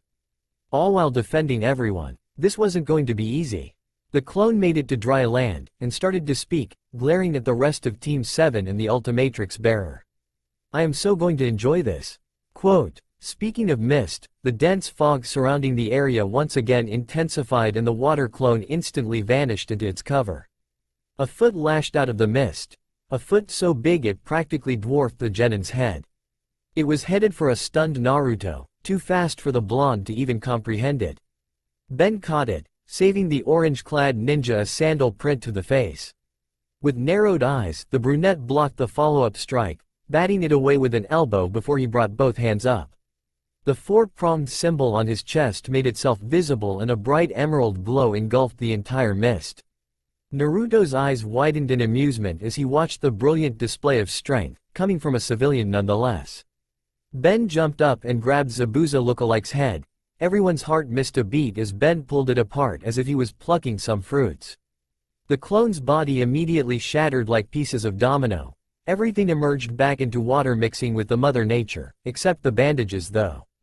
Such savage display of strength was scary though, even Sasuke had to admit that. Sakura felt a bit breathless, feeling unsure about how to react. Ben had completely dismantled a person just like that, even though that was just a water clone. It was a lot to take in. How the hell did you do that? The Jinchuriki curled his fists in frustration as he turned towards Ben. Such strength, speed and ability to see through the mist, could he be? Kakashi thought while in captivity as he immediately recalled his team's last encounter with Demon Brothers. So that's why the bridge's construction was going on despite Gato's hold on the Wave Country and why Tazuna is still alive. You were out there protecting them. Sasuke reasoned, being the first to catch on the fact. Zabuza chuckled. He recalled those old days, starting to feel a bit nostalgic. A 9-year-old child, forced by his parents to enroll at the Kirigakure Ninja Academy while he was just a child knowing next to nothing about the harsh reality of this world. It was quite fascinating how someone like him just wandered in and slaughtered over 100 potential candidates as future ninja.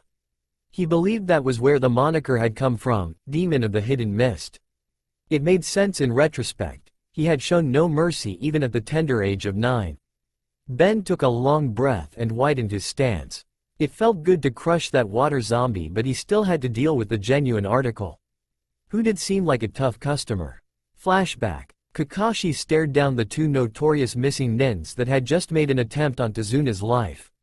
It was glaringly obvious that they were hiding in a puddle, which was a pretty half-baked decision considering it was a bright and sunny day and it hadn't rained recently. After using a body substitution jutsu to avoid their attack, he found it slightly odd. In comparison with their stats and bounty in the bingo book, he found them rather slower. In fact, he felt that he should have triggered the jutsu a few seconds later than he originally did. Kakashi had actually secretly hid inside the trees to see if he could take the two out in surprise while his team engaged with them. The more he observed them, he realized that his first assumption was right. The infamous Demon Brothers were being a little lethargic for a chunin. They also seemed to be relying more on their right side, possibly because of an wound that they had endured some time ago. Sasuke was able to delay them without any sort of difficulty whatsoever on his side while Naruto stopped dead in his track and Sakura hung back with Tazuna. Deciding to wrap up his act, Kakashi jumped into battle and managed to deal a finishing blow to both of the Demon Brothers at the same time. A nice sneak attack if he were to define himself. Now that he had time to take a very good look at these two, it turned out that they did indeed have some severe wounds that still hadn't healed fully. There were signs of frostbite on their necks, and considering how they winced whenever they moved a certain parts of their body, indicating that they had broken a few of their bones during an intense battle. Well, Kakashi observed.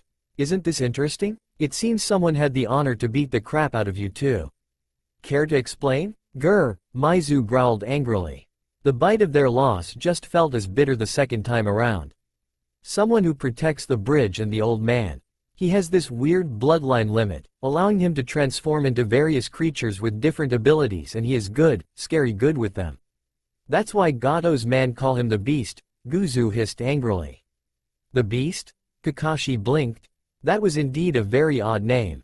If his memory served him right, he had never heard of anyone like that, and last he checked, the bingo books didn't have a weird name like that either.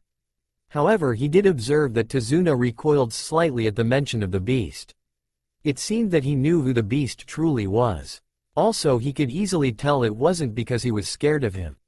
The most surprising fact was that the beast was a kid and he worked as a construction worker on the bridge, so sooner or later he was bound to run into him. Flashback end. My, you do have an intent to kill, I gotta say. I finally recognized you now, you're the beast my subordinates mentioned. It's quite a shame though, you don't have any formal ninja education. In hands of a shinobi, you could have been a powerful weapon. Anyways, your gifts may have allowed you to defeat demon brothers, that won't do much against me. I have dealt with fair share of bloodline users in my career.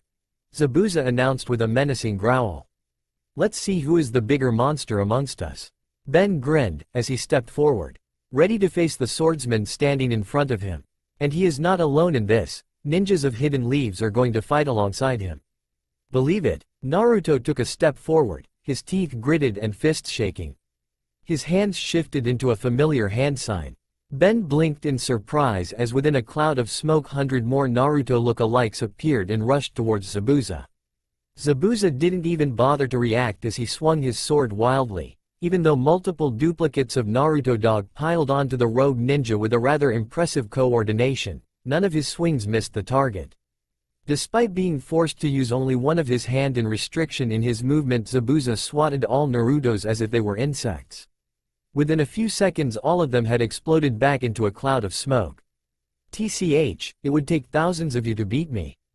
Zabuza scoffed. Naruto gritted his teeth as a glint in his eyes said, challenge accepted. He was about to jump ahead but Ben grabbed him by collar and pulled him back. Hey, quote, I'm really impressed to see your courage and determination, but that dumpling guy can kill you with his pinky. I might have a bit advantage but to be honest that's not going to take me much far. Ben spoke with a dead serious tone. The only way to beat him is to get your teacher out. Only he can even the odds. He could use his heavy hitters such as NRG, Ultimate Humungosaur and Weibig, but he didn't know how much he could show to these people or what ninjas would do to him after learning about his abilities. Perhaps someday he might be able to find people in this world whom he could trust with his secret. However, until then he needed to remain on his toes most of the times. The best option right now seemed to be getting the good ninja out. He didn't know how much effective XLR8 or Fast Track could be. They had been beaten in his world before by people of superior reflexes and combat experience, so it was highly doubtful they could be effective against ninjas of all people. Especially when he was fighting in the middle of a thick mist. Jetray had a clear speed advantage but only if the battle was in air or underwater. Ghost Freak was his last resort and Ben didn't trust himself with anything related to Zizcare. Ben jumped forward while tapping onto the four-pronged symbol situated on his chest. The Ultimatrix bearer's body bathed in emerald light as he swapped his transformation. When it died, Ben was replaced by something much more animalistic and horrifying. The creature had gray fur, a long flowing mane, and a bushy tail. It also had 4 sharp claws on each hand. One of them served as the thumb, while the others served as the fingers. It was none other than Ben's low-bone alter ego Blitzwolfer. Leaning down, Ben moved on all 4. After letting out a loud and menacing howl, he turned to Zabuza as his eyes glowed within the mist. What happened, Mr. Mochi? Regretting to come here without wearing your baby diapers, aren't you? The creature mocked in a deep, sinister tone. Zabuza's face contorted in rare show of anger. He made the sign again, and summoned forth more clones, half a dozen. The mist covering them became even thicker. Zabuza look-alikes let go of any sort of taijutsu. All of them unwrapped their huge sword and dashed towards Ben like a charging bull. Naruto growled in anger but held himself back as he recalled the bell test. As much as he hated to admit that he couldn't take on a Jonin alone. He is right, Naruto, Sasuke had joined in, alone we don't stand a chance. But, he paused to make sure he had their attention, remember what Sensei has been teaching us, teamwork. We need to come up with a plan if we want to free Sensei. Wait, Sakura panicked. You two can't just charge in like a bunch of idiots. Zabuza is still a Jonin, and we are just 3 genin. Tazuna sighed, shoulders slumping over. I guess this all happened because of me and my desire to live. But I won't let that stand in your way now. Forget about me and do what you have to do. Go and fight to save your sensei. Quote, the Jinchuriki chuckled at hearing this. Tazuna really was courageous. Accepting the inevitable is a kind of courage too. For once Naruto actually paused and thought, looking down at the ground. He soon gained a smile on his face though, and looked to Sasuke, who looked back, intrigued. Naruto then began to whisper his plan. Ben was already on the move before the water clones charged towards him. He brandished his claws as he jumped forward, moving in speeds that his enemy had no clue he possessed. Landing in the middle of his enemies, swinging as hard, fast and with as much skill as he could in his current state. A couple of water clones were unlucky enough to get hit. Zabuza and Kakashi's eyes widened as both look-alikes of Zabuza completely shattered on the spot, not even leaving a single evidence of their life behind. Zabuza seemed shocked a mere bloodline user with no prior ninja training could move as fast as he did or possess the amount of strength he possessed for his size. A water clone tried to slash the Ultimatrix bearer from behind, striking with each and every ounce of strength he could muster. Unfortunately, its sword shattered, turning into nothing but a pool of water. Ben backflipped in the air and grabbed the said clone in a headlock. He grabbed its head by his other hand and pulled it apart from his body, making it see its end. The remaining duplicate roared in outrage and charged towards Ben. The last one tailed behind him as if to provide backup. Suddenly 4 muzzles of Ben's wolfish face opened, shooting a green wave of ultrasonic waves.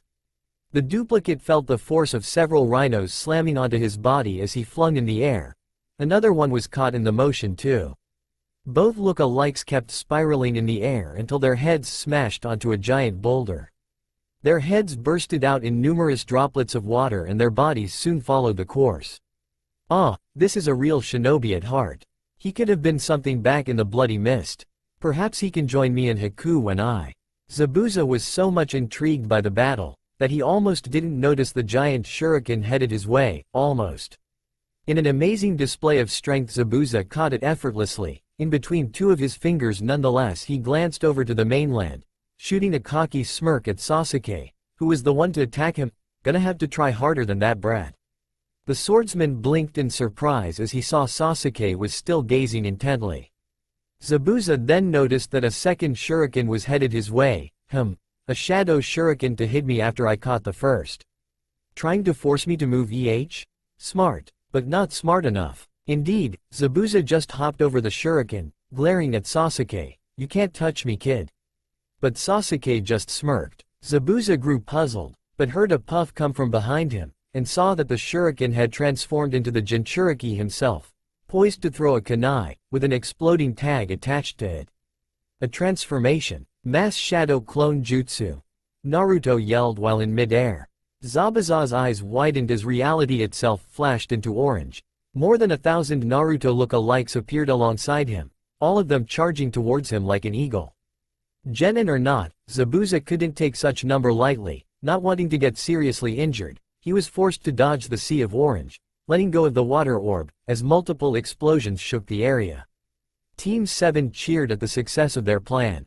Ben narrowed down his eyes as the smoke cleared. Zabuza landed on the other side of water surface. He had a few scratches on the body but overall he remained unscathed. He leveled his glare on the creature. The swordsman wanted nothing but slicing him into oblivion. Ben had survived through much extreme ordeals, including lasers and missiles, but considering the magical ninjas he didn't want to take a risk. He prepared himself for something like goop or clockwork. One of them was indestructible and extremely annoying to handle while another, well, who fears superspeed when you have all the time in the world? However, Ben didn't have to choose as Kakashi emerged out of the lake. Even though the Jonin's face was covered, Ben could easily tell he was angry and it was wise to let him deal with Zabuza. Thank you for providing support and strength to my Genins. I owe you this one, the Jonin remarked with a grin. Good work, Naruto, Sasuke, Sakura. He looked fondly at each of his students. I knew you could get me out. He then turned to glare at Zabuza. Now then, I believe we have some unfinished business. Zabuza snarled in response, my thoughts exactly. With speed unknown to 3 Genin, Zabuza appeared right above Kakashi. Even Ben's eyebrows threatened to drop from the sheer speed he had. He never saw a human moving as fast as a high-speed racing car. Kakashi didn't even have the time to pull out his kunai before he was bisected by Zabuza's giant butcher knife. In an instant, he became 2. He didn't even have the time to let out a death rattle. Die. shouted Zabuza with murderous glee as his blade cut through the last piece of flesh in Kakashi's body. Time seemed to slow down dramatically for young Plumber. His eyes widened as he saw the top half of Kakashi being flung into the air by the sheer momentum of Zabuza's strike. His hands clenched into fists as he saw the confident smirk on Zabuza's face. He could feel his left eye twitch angrily, but he paid it no mind as without hesitation, he furiously tapped into his symbol. A green flash covered Ben's body as he swapped his transformation. He now turned into dark green-skinned creature, better known as his Florana alter ego Wildvine. Wildvine had 2 arms with 4 fingers on each hand, and his hands looked like they were covered with leaves. He had spikes on his hands and elbows. His hands and feet were dark green, and his body, arms, legs, and head were lime green. He had vines on his arms, and wrinkles on his stomach, neck, and a part of his legs. He had a large yellow-green leaf connected to his neck and torso, and had dark green lips. He had 1 blue eye, and a lime green leaf on top of his head. He also had dark green leaves on his back. Vines shot out from each part of his body. They pierced inside the ground and even deepest parts of entire lake. They connected with each and every tree standing there, bringing them to life. Zabuza's eyes widened as huge thorny vines shot out from the trees, breaking the ground in process. Sturdy roots of trees shot out from the ground. Zabuza didn't even have time to utter his own death rattle as wrapped itself around Zabuza's neck with deadly force, snapping it on impact. Ben widened his eyes, surprised at his success before Zabuza quickly melted down into a puddle of water just like Kakashi's corpse. Damn his ninja magic, thought Ben as his eyes darted around his surroundings. He tapped on his chest once again, swapping his transformation into something else. A brilliant display of emerald lights covered his body. This time a manta ray sort of creature stood in his place. His skin was red in color and he had yellow horns extending from his nose, gills underneath his arms and yellow patagia which he used to fly and glide through water. It was none other than Ben's aerophibian alter ego Jetre. Ben flapped his wings and quickly ascended into sky, vanishing inside the clouds and leaving a very panicked Team 7 alongside a very much scared old man. Having quickly switched with a nearby water clone, Zabuza eyed Team 7 and the young plumber, feeling somewhat humbled by what he saw. He would have to hand it to the bloodline user. He didn't see any hesitation in his movements. This meant deep down the boy was a cold-blooded murderer. He let out a sigh as he felt the cold steel of a kunai gracing the side of his neck. Narrowing his eyes, he looked over at Kakashi. "How did you find me?" asked Zabuza quietly. "Easy. All I had to do was look out for the spare water clone you had. Then I waited patiently for you to use the body replacement jutsu," answered Kakashi. "It's over." Kakashi spoke as he brought the kunai closer to the flesh of the assassin. "Did you just say it's over?" asked Zabuza. "You don't understand, do you? You won't be able to beat me with your fade out, fade back in techniques," continued Zabuza, his voice lowering in pitch and becoming much more intimidating. "You have no chance. Especially now that you are separated from the very people who could have interfered," remarked Zabuza with a chuckle. "I'm horribly disappointed. I thought you would have given me a decent challenge since you're quite infamous in the bingo books," said Zabuza, prompting Kakashi to widen his eyes. "They said you were good. It seems you lost your edge after your beloved sensei, 4th Hokage, got killed," remarked Zabuza, referring to those who used to publish the information within the bingo books and the Kyuubi attack. "Sadly, being good means nothing if you fall for the same trick twice." With that said, Zabuza quickly slammed the back of his head into Kakashi's nose before disappearing into a torrent of water, thoroughly soaking the anterior of Kakashi's uniform. Despite being a ninja from the very tender age of 6, he was taken completely by surprise but recovered quickly enough to detect the real Zabuza behind him. It was only his vast amounts of expertise rescued him from being torn into shreds by Zabuza's huge sword. Kakashi's eyes widened at the sheer weight of Zabuza's blade as it pierced deep into the solid ground. His eyes widened even further as Zabuza shifted his weight using the hilt of his sword to deliver a painful, bone-crushing drop kick into his chest. "Goo!" Kakashi cried as his back was slammed into a tree. He didn't get even a second to recover as he was forced to duck underneath a violent slash from Zabuza's blade that would have definitely ended him. The blade managed to drill itself deeply into the wood, giving Kakashi the perfect strategy to counter Zabuza's onslaught. A swift elbow into Zabuza's liver forced the much larger man to stagger backwards, providing Kakashi the room to quickly weave out from underneath him. Twisting his body around Zabuza so that he was now behind the swordsman, he spurred himself away by jumping off Zabuza's back, not wanting to be anywhere near his much physically superior opponent. For the first time in his life, Kakashi regretted not sparring with Guy as much as he should have over the years. "TCH," grunted Zabuza before pulling out his Zanbato from the tree. "This isn't good," thought Kakashi as he glanced at Zabuza. At least there is no water close by for Zabuza to use his water release. "I must end this quickly." Kakashi's narrowed down his eyes at Zabuza with a clear intent to kill. He brandished his kunai and shot forward in high speeds. Gathering chakra around his feet, he pushed himself off the ground, all set to bury his kunai into the side of Zabuza's neck.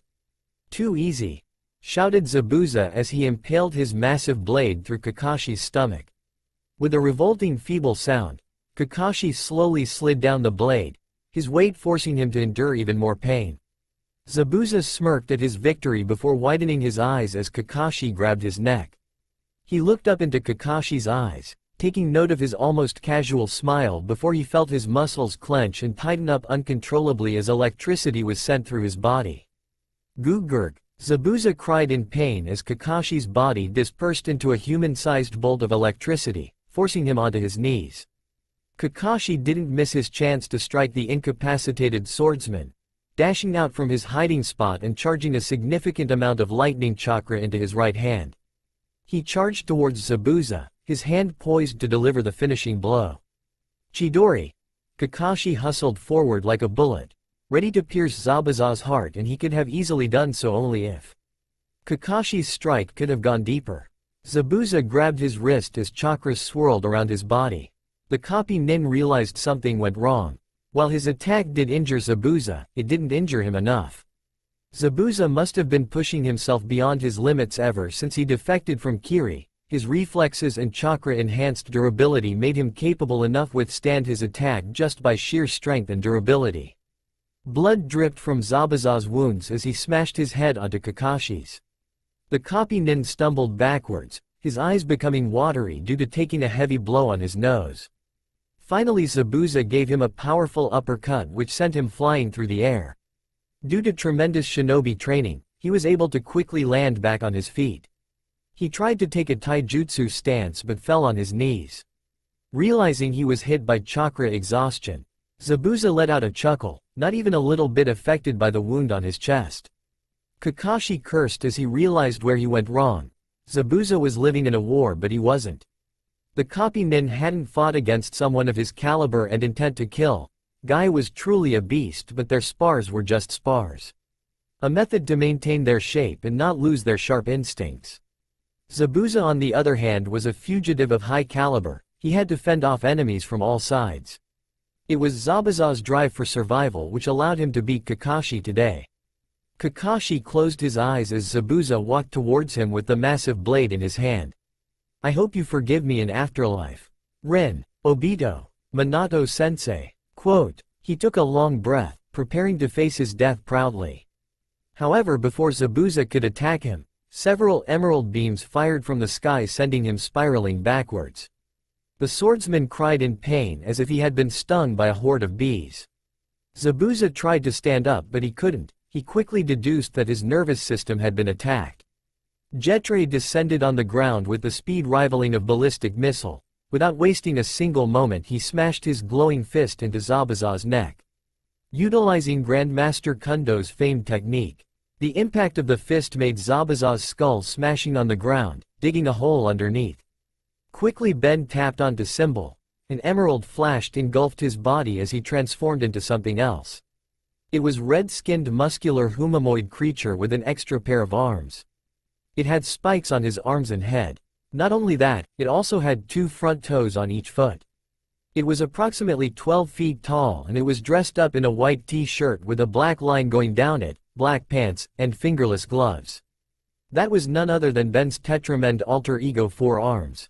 "I am so going to enjoy this, George of the Jungle." Ben grinned smugly as he continued thrashing the nuke nin. One of his blows nearly crushed his windpipe.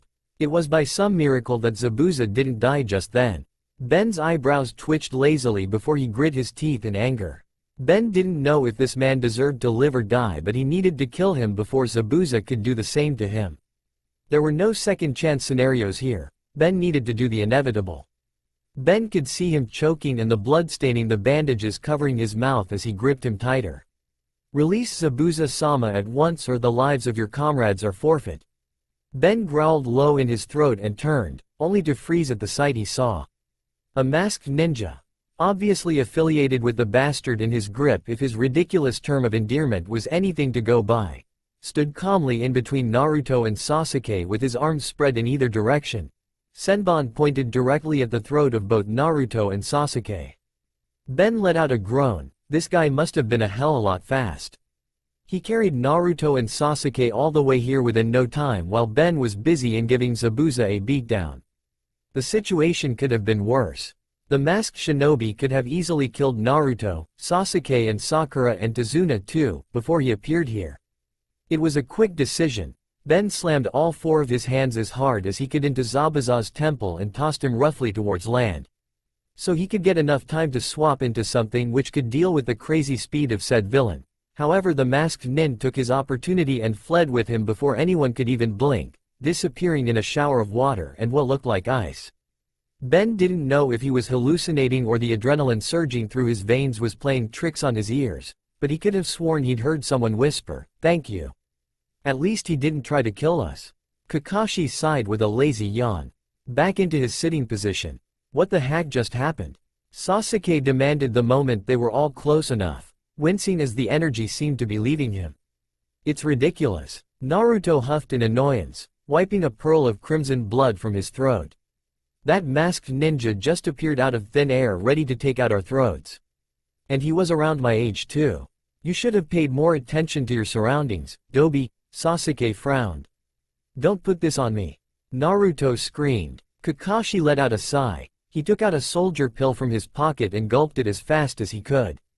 He still needed to rest and he was no longer in condition to fight a ninja for a couple of weeks. But the pill allowed him to regain his top-notch condition for the time being. It was temporary at best, but fortunately Zabuza had to do a lot more than a few soldier pills to get in shape. Zabuza was a Junin around your age, so was I. Fourth Hokage was stronger than what I am now even when he was 14. Kakashi explained as he walked towards Trio, roughing Naruto's head with a smile. I think this is an opportunity for you to learn that, at times, things won't turn out the way you want or hope. And instead of whining and moaning about it, you can take it in stride and move on with your life. Besides, being a hero doesn't mean isn't just beating baddies every day. It's about you, your relationship with the people around you. It means looking them in the eyes with conviction and telling that you did everything you could have done to help. Strength and skills can be achieved through efforts but not a passionate heart who strives to protect everyone. Ben spoke out with a genuine smile. Besides, I don't think you want to be known as the guy who quit in the middle of rescuing a country, which is your first most important mission right now, just because he got cold feet at the last moment. Naruto looked up at Ben before he gained a soft smile due to the kind words. That smile grew into a full-blown grin as he stood up. However, by the way, you were awesome.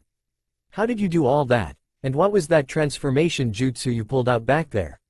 Ben gulped at that, foolishly, hoping that his little spectacle would be forgotten in light of recent events. He then felt a hand clap his shoulder, and saw Kakashi's happy face. Oh yes, you have quite a bit of explaining to do, young man. Of course, that can wait until we get to Tazuna's place. Kakashi waved for everyone to follow. Ben mentally prepared himself as they walked towards Tazuna's home. As much he knew Tsunami and Kakashi knew Sakura, a lot of screaming were going to follow. Finally they made it to countryside of Land of the Waves, where Tazuna's home was located. It took a bit more than Ben was expecting, but well, he was so much used to teleportation or just going alien all the time. He didn't let his frustration show though, he was a grown adult for crying out loud. Naruto constantly kept pestering him about his abilities while other ninjas pretty much ruled it out as some sort of bloodline limit. As soon as they entered inside the house, they were greeted by Tazuna's the very much enthusiastic Tsunami, and she'd had dinner dished out for them in what seemed like no time at all. as well as some homemade sake for Kakashi and Tazuna. None for the Genins and Ben, because they were still children in her eyes. In a magical display of skills, she had managed to cook, clean, catch up on their journey so far and take a look at the injuries suffered while pointing out this and that, allowing them to clean up before the food was served still warm and delicious.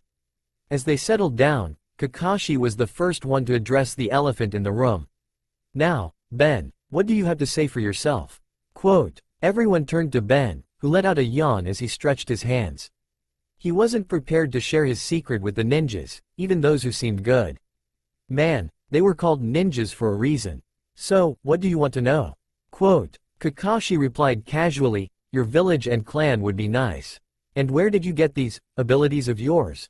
"I believe I got my ability to call upon the powers of certain creatures when I was 10 years old. My parents were pretty much normal civilian and we lived in a quiet, boring town. My grandfather was a wise man and he helped me towards his best ability. My cousin could do a lot of the thing you guys can do, and for a certain time she tried to teach me, but I couldn't learn much except of conjuring a shield, resistance to mind control and illusions, and my instructor, who was named Rook, taught me how to imbue your muscles with your life force, something which you saw doing while fighting against Zabuza." Ben spoke with an inward sigh. There was no way in hell he was going to tell these guys the complete truth. Contigo. As soon as Ben uttered those words, a bluish force field made of mana appeared in front of them. Everyone leveled incredulous glare at Ben as he tried to stab it using a kitchen knife, showing how durable that was. "You guys use life force, right? Something like combination of physical and mental energy. It's called chakra in elemental nations, Ben-san," Sakura corrected the young plumber. "Who cares what that is called? All it matters is you could do things using by it," Ben responded with a yawn. Kakashi facepalmed. This was the guy who saved him. "Yep. Way to go, Ben," Naruto chuckled. Finally he met someone who didn't give much importance to Katra nonsense. They were definitely going to get along. Kakashi chose to accept the answer and move on. "And how did you end up here?" Ben hesitated for a while before he replied vaguely, "A while back. My town was attacked by some mysterious people, and as it turned out they were after me and my cousin Gwen." Everyone leaned forward at hearing this. "I don't know how or when it started, but my enemies despised me and Gwen. They wanted nothing but ending our existence." Everyone started to frown at hearing that. Naruto felt that this was going to hit a little close to home. Ben closed his eyes. Remembering those who faced death in the Time Wars. Rook Blanco, Maxwell Tennyson, Lucy Mann, Cooper Daniels, and lots of other plumbers. My friends and family fought back with all our might, and we did fought long and hard. But we didn't win. My grandfather sacrificed his life and one of my best friends got slaughtered, just so I could survive." Quote. Ben clenched his fists in outrage. Tazuna and Kakashi were started to wear heavy frowns on their faces. Naruto looked like he had been banned from eating ramen forever. Sasuke was deep in thought, starting to think of their similar, if slightly different, situations. "I hid at first, watching those people slaughtering back and forth. One day I lost patience and tried to take them down with me. I guess that didn't work out as I had hoped and I somehow ended up in the middle of a sea. When I arrived here, I saw things were pretty messed up here too. I may not have succeeded in making difference back home, but I won't fail again. This time, I will beat the big bad and save the people. No matter what happens, I will see this through my very end."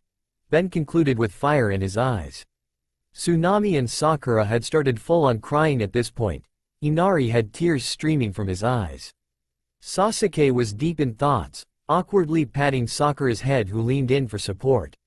Naruto had a gloomy expression on his face, sad enough to not to be jealous of Sasuke right now. Tazuna patted little Inari on the head while Kakashi gazed at the ceiling, thinking about horrors of ninja world. "Well, I believe you saved my life back there. So I can teach you a couple of tricks to even the odds. Zabuza will attack again, alongside his assistant. Having you with us can level the playing field." Kakashi cleared his own throat, breaking the pregnant silence. "For the time being you will be training with my genins." Quote. What sort of training? Ben raised an eyebrow. "I gotta warn you though, I am not that good with this life force manipulating stuff. I am only good with basic and intermediate control." Quote. "You can't be worse than Dobi," Sasuke huffed, causing Naruto's eyebrows to twitch in irritation. Naruto grumbled at the rude remark, however he had stars in his eyes at the thought training for such fight. It's simple. Kakashi gave a light chuckle, reminding Ben of plumber Rook Blanco when he taught him stonecutter, "You are going to climb trees." Quote. The Junin led 3 genins and the young plumber outside of the cottage. They continued walking until they reached an area surrounded by huge trees. "How is tree climbing training?" Naruto asked, voicing the thoughts of everyone there. Oh, Kakashi sounded as if he'd remembered just why it was training, but none of the teens in the group believed that for a second. "You seem to be thinking that you'll be allowed to use your hands for this training." "Sorry, I guess I forgot to mention that little fact. No hands allowed." No hands?" Naruto asked with a squint face. "Then how the hell are we supposed to climb the tree?" The other 2 nodded with his assessment. "You use chakra." Shinobi generally regard the feet as the hardest place to channel chakra, even more so since the feet are usually covered by sandals. Thus it is that much harder because you have to force chakra through the rubber. Of course, it varies from person to person, but I guarantee that all 3 of you will fall at least once. With that, the masked Junin faced the tree behind him and proceeded to walk straight at it. When he got to it, Kakashi just kept walking, straight up the ancient giant, never once breaking stride, and finally reached the lowest branch, some 90 feet over their heads. The 3 teens gaped at the ease at which their leader had done it, while Ben had seen Rook doing similar things while training him. During the battle he saw Kakashi and Zabuza were running on water. They probably did it by using their mana to cause friction with the liquid surface and manipulate it in order to stand on the lake. However, from what he experienced during Rook's training sessions, using mana frequently proved to be quite tiresome. Which was the reason he had a hard time properly practicing this part. 26 months ago, Plumber's training grounds, Amazon rainforest. Ben shuddered at hearing the sound of violent rushing water growing louder as he walked further, following his rather feline-looking combat instructor, Magister Rook Blanco. Also known as one of the universe's finest and fiercest martial artists. Not even Vilgax dared to challenge him in a direct combat. This place seems most suffice. Rook smiled at him as they stopped near the edge of a river which eventually submerged into a huge waterfall. The water in front of appearing completely white due to quick turbulent flow, violent splashes of that managed to dip and churn huge rocks over the course of a time. Ben dumbfounded, blinking in confusion. Rook, what are you going to make me do today?" Rook turned to his current pupil. "Simple. Today I am going to train you in the art of Kai manipulation." "Kai?" Ben raised an eyebrow. "You mean mana?" "Like my cousin does. In a way both of them are similar and yet extremely different. Both words mana and Kai points towards the life energy which is present in all living beings residing in this universe, perhaps except ectonerites as their sense of life and death are much different compared to us. A Kai adept such as myself uses life energy in order to become one with the universe. It allows me to go beyond the limits of mortality, allowing me to perform a number of feats that a person of my species otherwise won't be able to." Rook explained with a slight smile, adding as a matter of fact, "A mage, or in short someone like your cousin, can perform spells. A spell is a specific action which, when performed correctly, channels your life force in a way that allows the individual to achieve a specific result based on the composition of the casting. Spells allow individuals to alter reality on certain levels, such as affecting the physical properties of objects and people, giving the caster access to supernatural powers and changing the very mechanics of reality itself. However, it requires intense concentration, vast knowledge in number of ancient languages and sometimes, expertise in the usage of talismans, potions and other ingredients. Magic is a selective as not everyone can access it, but Kai is indiscriminate. Anyone with the right mind can learn it as long as that individual is willing to make real efforts." "That makes sense. My cousin has been trying to teach me how to do some minor magic spells, but they happen to be quite draining. I can't risk using them in battles." Ben responded with a nod. "I believe the main reason behind it is your life force reserves. You need to practice more and perform a number of spiritual exercises in order to increase your mana capacity. However, with what I am planning to teach you, you should be able to use both Kai and mana-based techniques as if they were as natural as breathing to you." Rook concluded with a smirk, which sent shivers running through Ben's spines. He clearly remembered what happened to him last time when he saw his instructor's happy face. Flashback, a couple of weeks ago. Ben gritted his teeth together as he performed a single handstand against the wall while balancing an egg between his teeth, a stack of books on each of his feet and a jug filled with hot milk on his free hand. He sweated bullets as blood in his body rushed to the wrong direction. It had been nearly an hour since he had been in this position, trying his best not to collapse on the floor right there and then. To say that he was under a lot of stress would be an understatement. A few moments ago he barely managed to change hands for the 20th time in the row and moved the stack of books from one foot to another. A couple of them fell in the process, but his teacher immediately walked towards him and put them in the same position they were. It was a basic but really effective exercise for getting the grasp over your mana, improve your structural integrity and increase your aptitude with manipulating mana. Ben really thanked Gwen for constantly pestering him about learning some sort of life force manipulation, otherwise he would have passed out right here and then. Focusing mana on the top of his head allowed him to create a gravity shift at his core and rotate it at his will, not only negating the adverse effects of his current situation but also allowing his blood to be pumped regularly and evenly distributed in the various parts of his body like it normally should have. But that didn't mean it was easy to maintain this effect. He felt like he was a marathon runner on the verge of making world record, focusing and conjuring mana on the top of his head. It was not only excruciatingly hard but also ridiculously exhausting. 15 more minutes, Rook remarked with a lazy yawn. You said that an hour ago. Ben screamed in outrage. Flashback end. You will be swimming from here. Rook spoke out in a nonchalant tone, pointing towards the violent, swirling vortex and the awfully high hill from where the stream actually originated. From there. You gotta be kidding me. Ben shook his head in disbelief. No, I am not. Kai flows inside your body through small pressure points which are roughly around the same size as the tip of a small needle. Most mages can only release Kai through their hands and sometimes their head, in order to perform spells. However, a Kai adept must learn how to access those unused energy points, in order to increase his physical strength, sense of perception, reflexes and overall speed. This also happens to be one of the 3 principles of the fighting style of my race, Stonecutter. Fist of 7th Heaven. Rook explained as matter of fact. But, it's hard to scale through that unless I fly over them, and you are not a huge fan of me using aliens during the training session. As usual, Ben was pretty vocal about his objection. You need to fight against the current of this waterfall by emitting just adequate amount of Kai from various points of your body. Too much, you will be blasted off, and too little, you won't be able to cause enough friction on the surface of water to stop your descent in the river.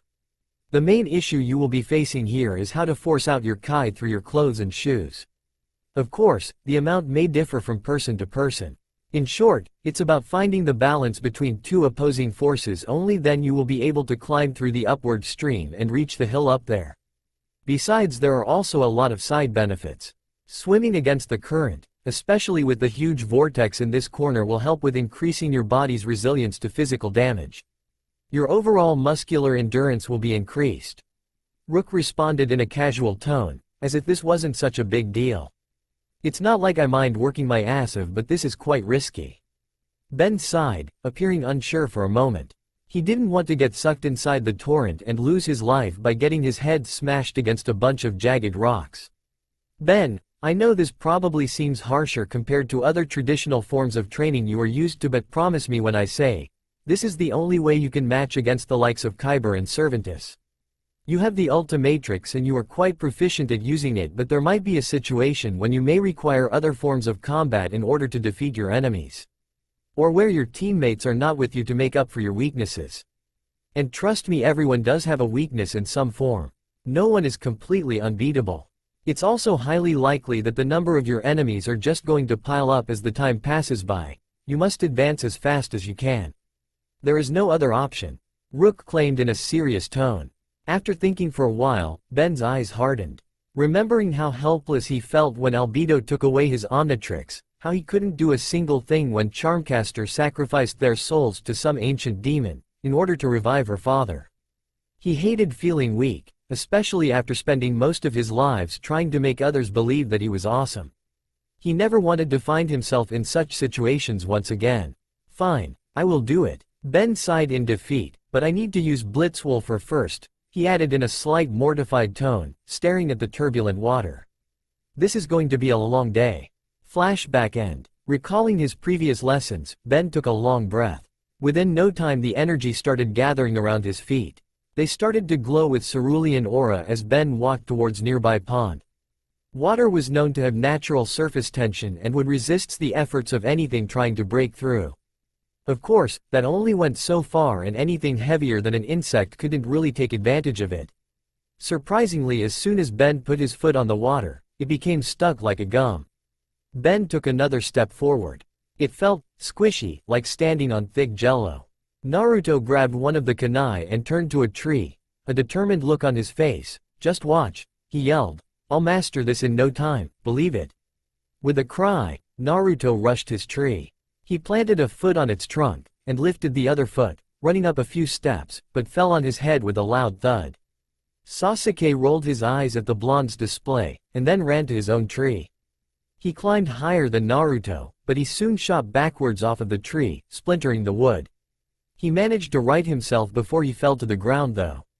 Kakashi chuckled at the boy's attempts. "Well," he commented dryly, "you two certainly know what you're doing." His students gave him dirty looks. He glanced at Ben, who seemed to have drifted on his own. He blinked in realization as he saw Ben jogging on the surface of a pond, albeit in a very slow pace. "Whoa, that is amazing!" Sakura yelled from the highest spot on the tree. "Can we do that?" Quote, Naruto gazed up in awe at Sakura, and began to praise her. She ignored him however, in favor of looking to Sasuke. All three of them however quickly turned to Ben, who was zigzagging back and forth. Each step was a little more certain, more sturdier. "The first step, before water walking, is tree walking," Kakashi explained. Deep inside his gears were in full motion. "Okay. So Ben and Sakura have some incredible chakra control. How else would she get the exercise down on her first try, and the other one who just have basic knowledge of raw chakra can do water walking? Naruto didn't even stick to the tree, so he needs to learn how to mold his chakra better. Sasuke managed to climb a few feet, but sent himself flying, so he can mold the chakra, he just can't control the amount needed. I am like a mermaid now, la la la. Ben pumped his fists in the air. He backflipped on the surface of the pond, hoping to find a clear landing following by a high jump. Kaya. Quote, unfortunately Pond didn't agree with him as the Ultimatrix bearer got pulled inside, splashing a huge amount of water everywhere around. A green flash engulfed the darkness as something other than Ben stepped out from water. It was a huge muscular tiger-like humanoid. It had orange fur, white muzzles, hands, stomachs, chests, and feet. Black stripes were on his head, back and shoulders. It had 4-fingered hands and 3-toed feet. That was none other than Ben's apoplexy and alter ego Wrath. Lemme tell ya something Pondy, Wrath is no longer afraid of water. You gotta pay for drowning Wrath like that. Quote, and towards everyone's amusement, Ben started smashing his glowing fists on the water surface. Trying to beat up the Pond. Is he the same guy who saved you, sensei? Sasuke facepalmed. Well, all's well that ends well. Kakashi sighed. Somewhere in the wave country, not too far from where this commotion was happening, there was a conical hut, hanging in between some trees by thick ropes of some kind, and had narrow windows which had prison-like feel cut into the exterior. This was the hideout for infamous Momochi Zabuza. The demon of the mist himself, though, was busy sleeping under the watchful eye of his female companion, Haku. The girl had removed her mask, revealing her long hair, which she kept tied up in a traditional bun, though the former hunter Nin had untied it and allowed her hair to spill down her back in a brown waterfall. As for Haku, she too appeared to be asleep, but ask any shinobi who'd been around the block a few times and they'd tell you that Haku wasn't sleeping. What she was doing was more of watching with your eyes closed, using every sense, from hearing to touch, to get a feel for her surroundings. It was proven true when the double oak doors to the bedroom opened. Though the well-oiled hinges made no sound, Haku's vigilant eyes flashed open in an instant. Her left hand, the one on the opposite direction from the door and out of the intruder's line of sight, flashed into a hidden pouch, grabbing some needles. Now the hand withdrew, sliding the thin weapons out of the holster without a sound. Zabuza also woke up, seemingly in a coincidence, but the timing was too good for that. He'd woken up with enough time to throw a kunai, should the need arise, and with this man, that just might be necessary. Well, the new arrival's voice grated on Zabuza's nerves even more than the thought of the brat who'd kicked his ass. Gatu was a short little bastard, complete with pinstripe suit, walking stick, glasses, and hired guns. The Mist Nin conveniently forgot that, right now, he was one of those hired guns as well. Never thought I'd see the day when the great demon, Zabuza, got his ass handed to him by the same friggin' kid who beat up his associates. How do you know about that? Zabuza snapped, knowing that Haku would have never allowed that information to see the light. The businessman laughed, waving his cane. I got eyes in all the right places. He wasn't supposed to be there, bastard. The disabled shinobi ground out. If I had known the beast was going to be there, I would have been more prepared to take him down. How did you know all this? Quote, now Gatu laughed outright. Whoever said that my eyes were living? Ever hear of cameras? Sheesh. You damn shinobi never really give a crap about technology, do you? Always thinking those weird jutsus of yours will get the job done.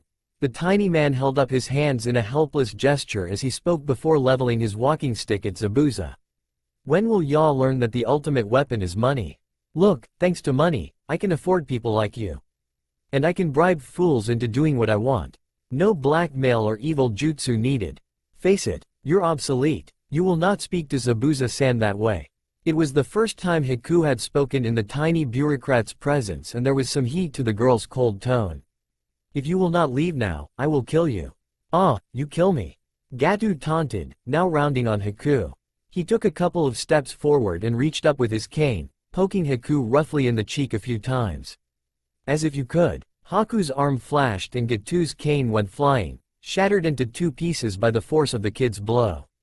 The businessman stumbled backwards, almost tripping, but he bumped into a hard object.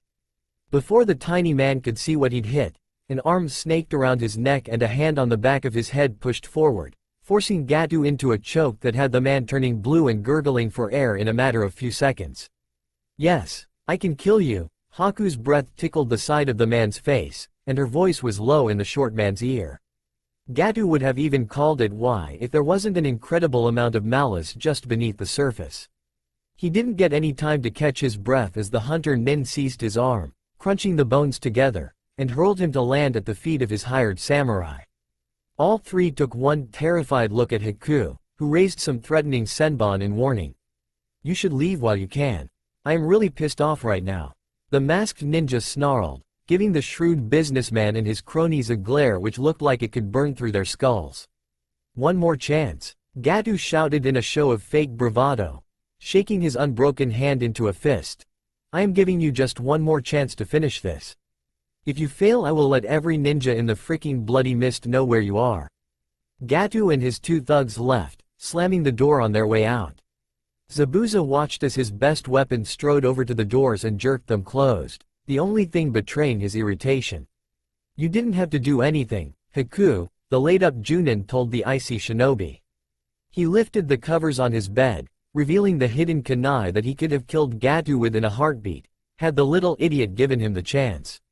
The removal of the covers also revealed just how much damage Kakashi's Chidori had done to the Mist Nin. There were bandages over much of Zabuza's bare torso, holding broken ribs and other bones together, most of them bulging from some form of hidden swelling. In courtesy of one Ben Tennyson, a massive bruise decorated what little exposed skin was visible, and, just hidden by Zabuza's body, was his right arm, bound up and splinted. Haku had been using every single ounce of medical ninjutsu she had picked up over all these years to speed the healing process, but it was still taking time. I know, Haku said with a smile, but it's too early to kill Gatu. If we cause commotion right now, the hunters will be alerted about our presence. We must be patient. Besides, within a week and a half you should be able to move without much trouble, but knowing you, you will probably be up and about sooner. Zabuza glanced at his partner from a corner of his eyes and smirked. You are so pure and clever, that's what I like about you. Looking down at her master, Haku asked a question, will you be alright, next time? Quote, the swordsman sharply narrowed down his eyes, letting out something akin to a growl. Next time, I will show Kakashi and the beast what it feels to face a true demon's wrath. Eventually all genins began working on the exercise their instructor showed them, and Ben joined them as well, as he didn't have anything better to do.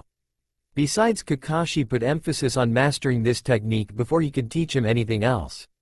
Now Ben was aware of the purpose behind such complex exercises, which revolved around channeling a certain portion of your life force in your body parts.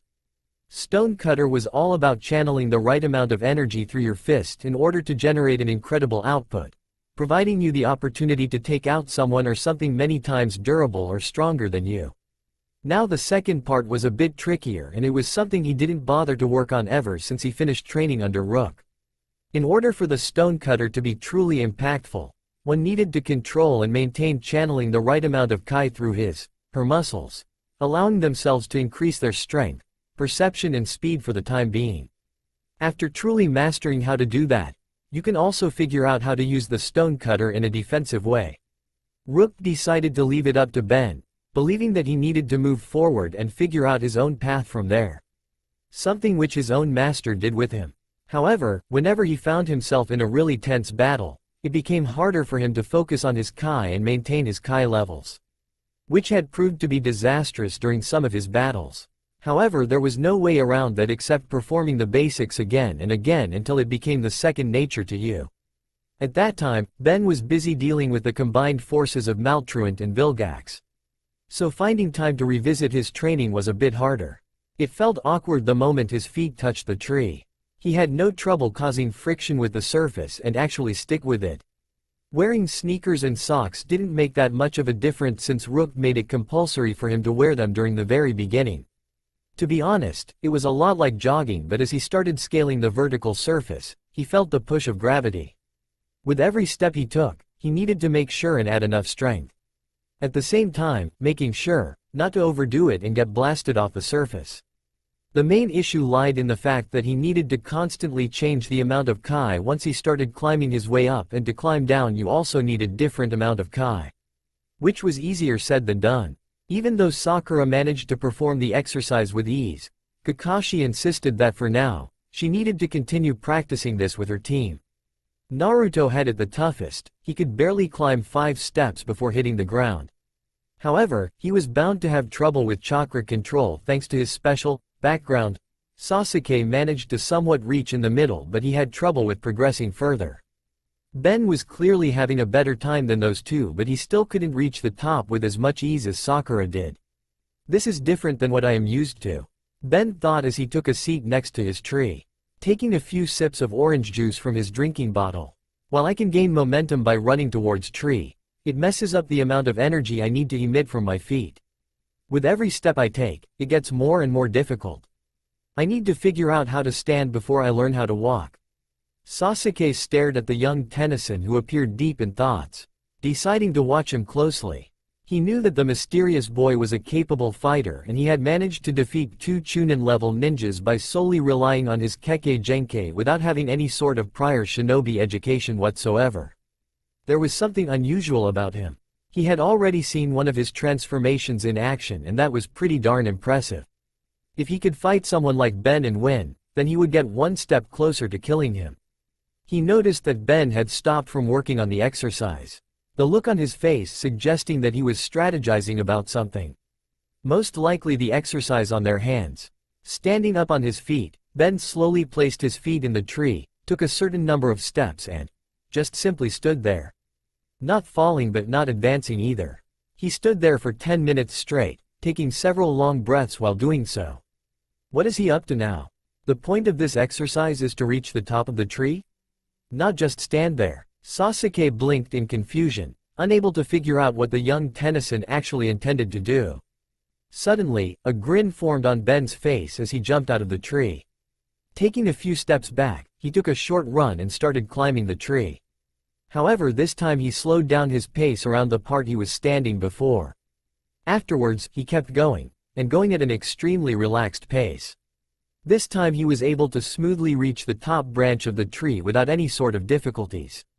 How did he do it? Sasuke scowled. Ever since the beginning of the exercise, Ben was having trouble progressing further from the middle part of the tree. Even though he managed to reach much higher than Sasuke and Naruto, he couldn't make it to the top. Until now. But what changed? What did he and non-ninja manage to figure it out that Sasuke couldn't? It was quite baffling situation for the young Uchiha. I gotta give it to Ben. He is smarter than he looks. Kakashi thought with a smile. By standing at the middle of the tree for 10 minutes, he was able to calculate the exact amount of chakra needed to climb further. Once his body and brain works together, He can turn out to be quite the force to be reckoned with. Darn it, how come he is so good at this?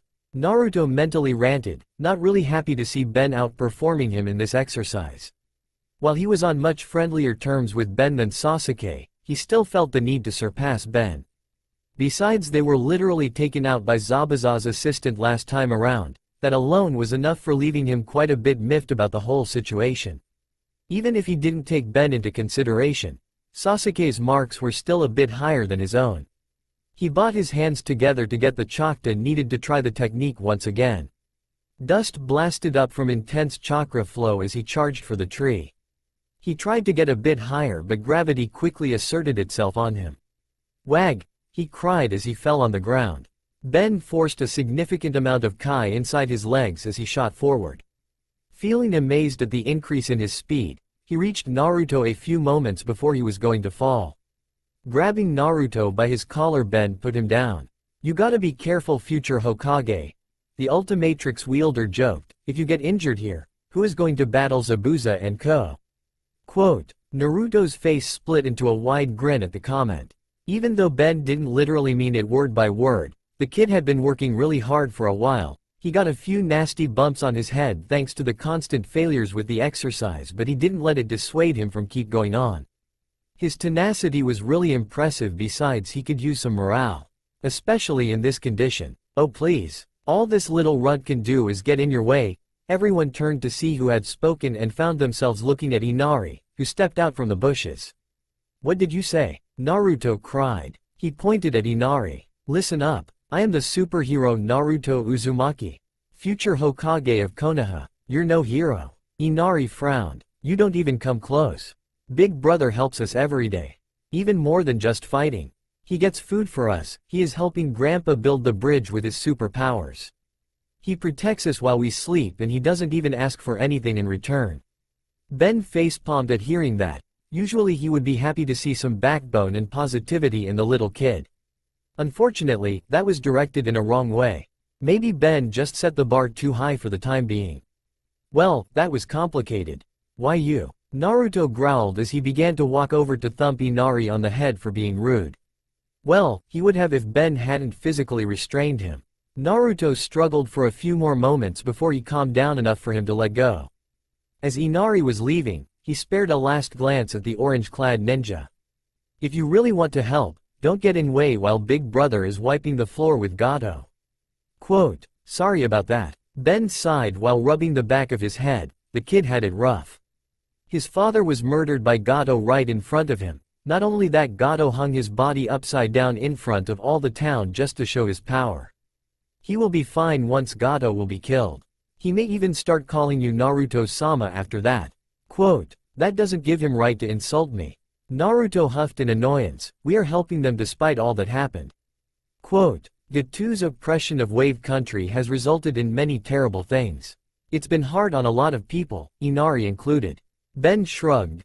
People react in many different ways to traumatic events, few rise above it, emerging even stronger. Trying to pull others down into misery with them is fairly common.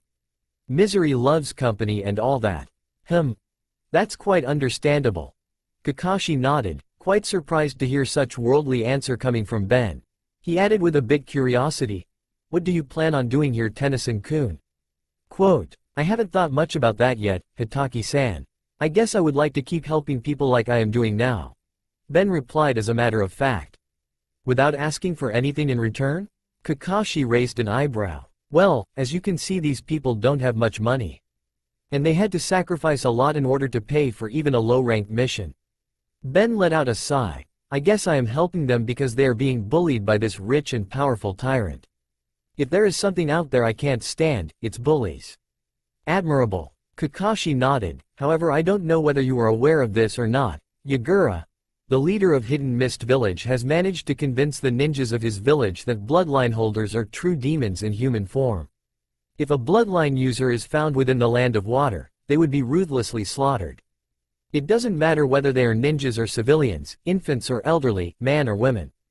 The hunter ninjas are always patrolling these lands. There is a possibility you might run into them sooner or later if you decided to stick around. That can be troublesome." I am not someone who backs down from a fight, but I don't want the people here to get involved in some bloody mess for my sake. Ben replied in a serious tone. Guess that means, I have to leave this place once Gato is dealt with. Well, there are certain ways to deal with that issue. But we will get to that sometime later in the future. Kakashi replied with a knowing smile as he took out a small pocketbook behind his waist and threw it towards Ben. Sakura, you have proved to be quite adept at the chakra control exercise, so you can go with Ben and help Tazuna-san with his bridge. At the same time, you will try to teach him about the basics as much as you can, including the hand signs and 3 basic jutsus to him. Ben, it's your job to learn the contents of this book within next 10 days. It's about the most common things a person should know before becoming a genin. Meanwhile, Sasuke and Naruto should be working on their chakra control till they can get it right. The silver-haired Jonin concluded, pointing towards Uchiha and the Uzumaki. He was dealing with the burnout from using a soldier pill and the Sharingan at the same time. Even though he looked okay from the outside, he knew it was better for him to conserve his strength and recover until the right time arrived. Both rivals glared at each other in unison and immediately began another tense session of tree climbing. Sakura found herself in the middle of construction area alongside Ben. The moment they arrived there, Ben immediately split into 30 lookalikes and started working on the construction site. The Pinkette was quite surprised to learn that it wasn't a jutsu but one of Ben's bloodline limit abilities, which she found to be quite amazing. Although not on level of Sasuke, Ben was really cool. She took the liberty of teaching Ben about the basic hand signs, and they even talked about her life back at Konoha. The young plumber was quite surprised as he never expected her to turn out to be a polite and overall nice girl, if only a little naive sometimes. Granted, her obsession with that kid Sasuke was a bit annoying and her attitude towards Naruto wasn't the best in the world, but other than that, she was just like any other girl around that age he had seen. Sakura, for her part, was also pleased with Ben. She knew that he was quite strong, and despite going through a lot in his life, he was actually sociable unlike the Uchiha heir and took the time to listen to what she had to say. She half expected someone like him to be professional and unapproachable, but that wasn't the case. After patrolling the bridge for a while, Sakura took a seat while Ben started reading the small book Kakashi gave to him. It turned out to be in Japanese, as he half expected, because that was the language people spoke around here. He didn't have much issue with the language barrier, as he didn't have to worry about the speaking and listening part thanks to the universal translator. Besides, as someone who spent 4 torture some years in high school in order to learn the language, he didn't have much issue with reading and writing either. Hey, what is she doing here? I thought either the blonde Gaki or the one with attitude was going to be here. Tazuna expressed his disappointment as he stopped near the duo, placing the heavy-looking metal bar on the ground. She is doing her job, old man. And those two are busy with their training. Ben responded. Since I was the best at the exercise, Kakashi-sensei decided to send me here to guard you. Sakura nodded with a smug smile. Tazuna was tempted to snort in disbelief but decided not to. Even though he didn't think much of Sakura, he held Ben in highest regards. The kid was tough and could handle anything Gato or that funny ninja decided to throw at them. Hey Tazuna. Ben and Tazuna turned to see one of the workers coming over to the old bridge builder. A man wearing an outfit similar to Tazuna's, who was bald and looked around the same age as the bridge builder himself was. HN? Tazuna scratched his ear as he looked over at the man. What is it, Gichi? Gichi looked at Tazuna with a small frown. I've been doing a lot of thinking recently and I'm thinking about stopping my work on the bridge. What? Tazuna yelled in surprise. This is so sudden. Why would you do this? Tazuna, we've been close friends for a long time now, Gichi started, and Ben sensed but, coming. I want to help you, but if we continue this work, Gato will notice us. And let's face the reality. Ben is just a kid. He can't keep fighting Gato's man forever. Especially when Gato has now started hiring ninjas. Ben walked over to the two of them with a small frown. He did not like this man's cowardice. We should quit building this bridge while we're ahead, the man continued on, trying to impress the reasons he wanted to quit upon his friend. We can't do that. Ben let out a chuckle. The young warrior placed a hand on his construction helmet and tilted it down as he looked at the man. This bridge is your bridge. This is the bridge your people started building together, believing it would bring trade and resources to this otherwise ruined land. It's a lot more than some lifeless structure. It's a chance for this town to learn how to live with dignity once again. Quote, the man looked at him imploringly, but we have already pushed our luck far enough. Sooner or later Gatu's men will show up and start killing. It's already noon, let's stop for today. Tazuna interrupted Gichi before he can spoil the mood any further, turning around and leaving the man before he stopped and spoke without looking back. Gichi, if you continue to be scared of Gatu, despite everything we had accomplished so far, you don't have to come back tomorrow. Sorry, Ben yelled as he dodged a rock sent in his way. He didn't get much time to breathe as another made its way to him. It won't happen again. He apologized once again as he dodged several dozen once again, damn it. The jutsus or the mystical arts ninjas used were a lot more different than magic back home.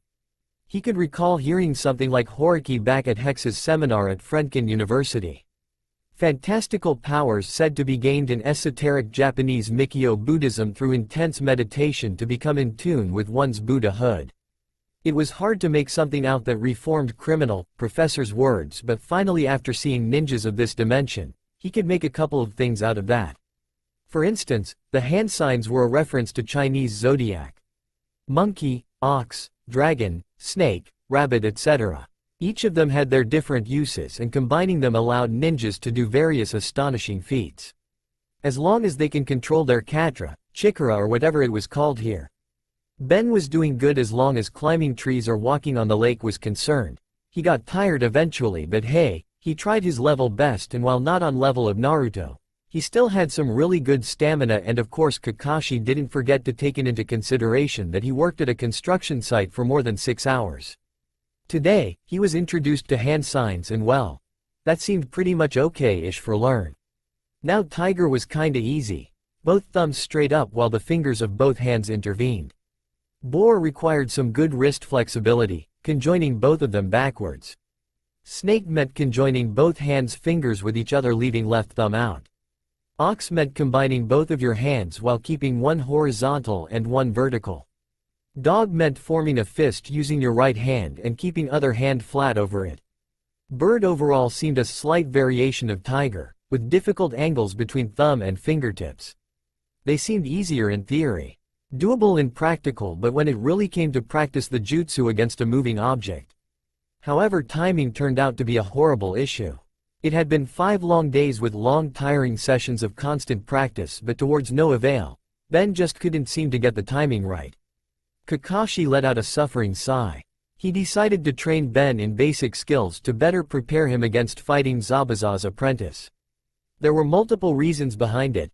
First was Ben having a better chance against the swordsman due to his animalistic transformation, which had physical strength and agility surpassing an adult Inuzuka. Second, the boy could prove out to be an invaluable asset to Konoha if he could convince him to join. Kakashi didn't even know all of his abilities but from what he saw, he could easily see him becoming an S-rank ninja with certain amounts of training. Kyuubi attack, Uchiha clan slaughter and Orochimaru's defection left Konoha weakened. Tsunade's Senju had been unavailable from a very long time and Lord Hokage was getting old. With his ideals, abilities and impressive chakra control, Ben was bound to become a force someday who could scare away cages and jinchurikis if he was given a right direction. Ben had nailed all 3 basic jutsu within the first couple of hours. What happened next was a little strange, to him anyways. The reason behind substitution was pretty simple, it was a practical version of body flicker jutsu. Despite what civilians believed in, substitution was not a spacetime ninjutsu.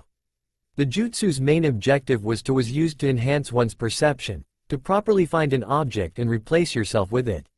The point was that, Ben's mind was used such significantly higher level of speeds thanks to his transformations like XLR8, Fast Track, Jetray and Ultimate Echo. When the jutsu increased his perception, it wasn't fast enough for him to quickly pick a log and get done with it. With a puff of smoke, the log fell to the ground where Ben once stood, the rock falling on it after a second. Kakashi hummed and thought, good, but you're a little bit early. It's best if you wait until whatever is coming at you to be a second away, if it's a jutsu especially. That way, your opponent won't have time to cancel their attack and start looking for you. Also you dropped a few leaves in process. Quote, this is frustrating. Ben huffed in annoyance. Why'd I have to stick leaves on my head and climb trees while doing this jutsu thingy? Quote, it appears that your teacher worked a lot on endurance, stamina and expanding your chakra reserves, but somehow you got left behind on focus and concentration part. You also seem aware of the technique behind water walking exercise, but unless you improve upon the areas you currently lack in, that isn't going to help you much. My sensei always used to tell me, unless you can fight on a vertical surface for an hour like you can do on a horizontal surface, you need to continue working on refining your control, Kakashi replied as a matter of fact. Ben narrowed down his eyes in frustration as Kakashi lobbed more projectiles at him. This time Ben waited for a significant time, all while making sure the leaves didn't fell from his forehead. He let the enhanced senses do their work and finally switched himself at the right moment. Magical swapping was a good thing, but he needed to work on it to become his second nature. Who knows, it could save his life someday. Victoriously grinning, he reappeared on another corner, completely forgetting the fact that he was standing uptight on the vertical surface of the tree. Ben blinked as his fall prey to the gravitational force for fourth time in a single day. However, he managed to skillfully land on the ground by skillfully performing a backflip. After all, he had been an accomplished athlete even from a very young age. Performing such feats wasn't a big deal for him. However, it wasn't as smooth as he had initially imagined once he felt his hand getting slightly bruised. He blinked at reading the title of orange-colored book on Kakashi's hands, Make Out Paradise. Quote, Ben facepalmed at hearing that. Was that some sort of graphic erotic novel? It seemed so. But something like that existing in magical ninja world was quite surprising. Taking a long breath, he laced his fingers together and turned his palms to face outward in front of him, reaching his arms as far as he can, curving his back and shoulders forward. After holding for about 10 seconds, he released his fingers and grabbed his wrists behind his back. Raising his arms as high as he could behind his back, he tried to stay in this position without releasing his hands, which resulted in his chest opening and shoulders rolling back. Repeating this process until he started to feel pain, he jumped back on his feet. The cat-camel stretch, I suppose? Kakashi inquired, finally putting his book down. After having the world's most formidable taijutsu master as your rival, you're bound to pick up one or two things. Doesn't hurt to stay in shape, I guess, Ben chuckled. He looked around. It had been a couple of hours since Ben arrived back from work and the training was still on for the hero and the ninja. So any ideas about how we move forward from here? He added with a raised eyebrow. It's pretty obvious that strength is not an issue. Stamina and reflexes is the part where you truly excel, and this practice would improve both your timing with substitution and get used to forming seals during an ongoing battle at the same time. I don't know much about your skill with dispelling and recognizing illusions, but we will save it for the last. While I am still going to teach you about transformation and standard clone jutsu, as they can prove to be quite useful depending on the situation, I don't think it's possible for you to get enough mastery over them in order to use them in a fight, especially in the short duration of time, Kakashi informed Ben, causing the young hero to raise an eyebrow. However, considering your other abilities and the surroundings of this island, this technique can prove to be quite helpful. I am going to teach you the jutsu Zabuza used against us. The water clone jutsu. Alright, but didn't you just copy that using your special eye when we fought him last time? Ben dumbfounded. Not really. Contrary to what Zabuza believes, I had known the technique for more than a decade, and I also learned a lot about how elemental clones works from my own teacher. First of all, let me differentiate between a standard clone and a corporal clone. A standard clone creates an intangible copy of one's own body, without any substance. Since the clone itself doesn't have the ability to attack, and thus can only be used to confuse the enemy, it is mainly used in combination with other attacks. But what we are talking about today is called corporal clones, which means giving your duplicates form and substance by channeling your chakra through some medium, in this case water.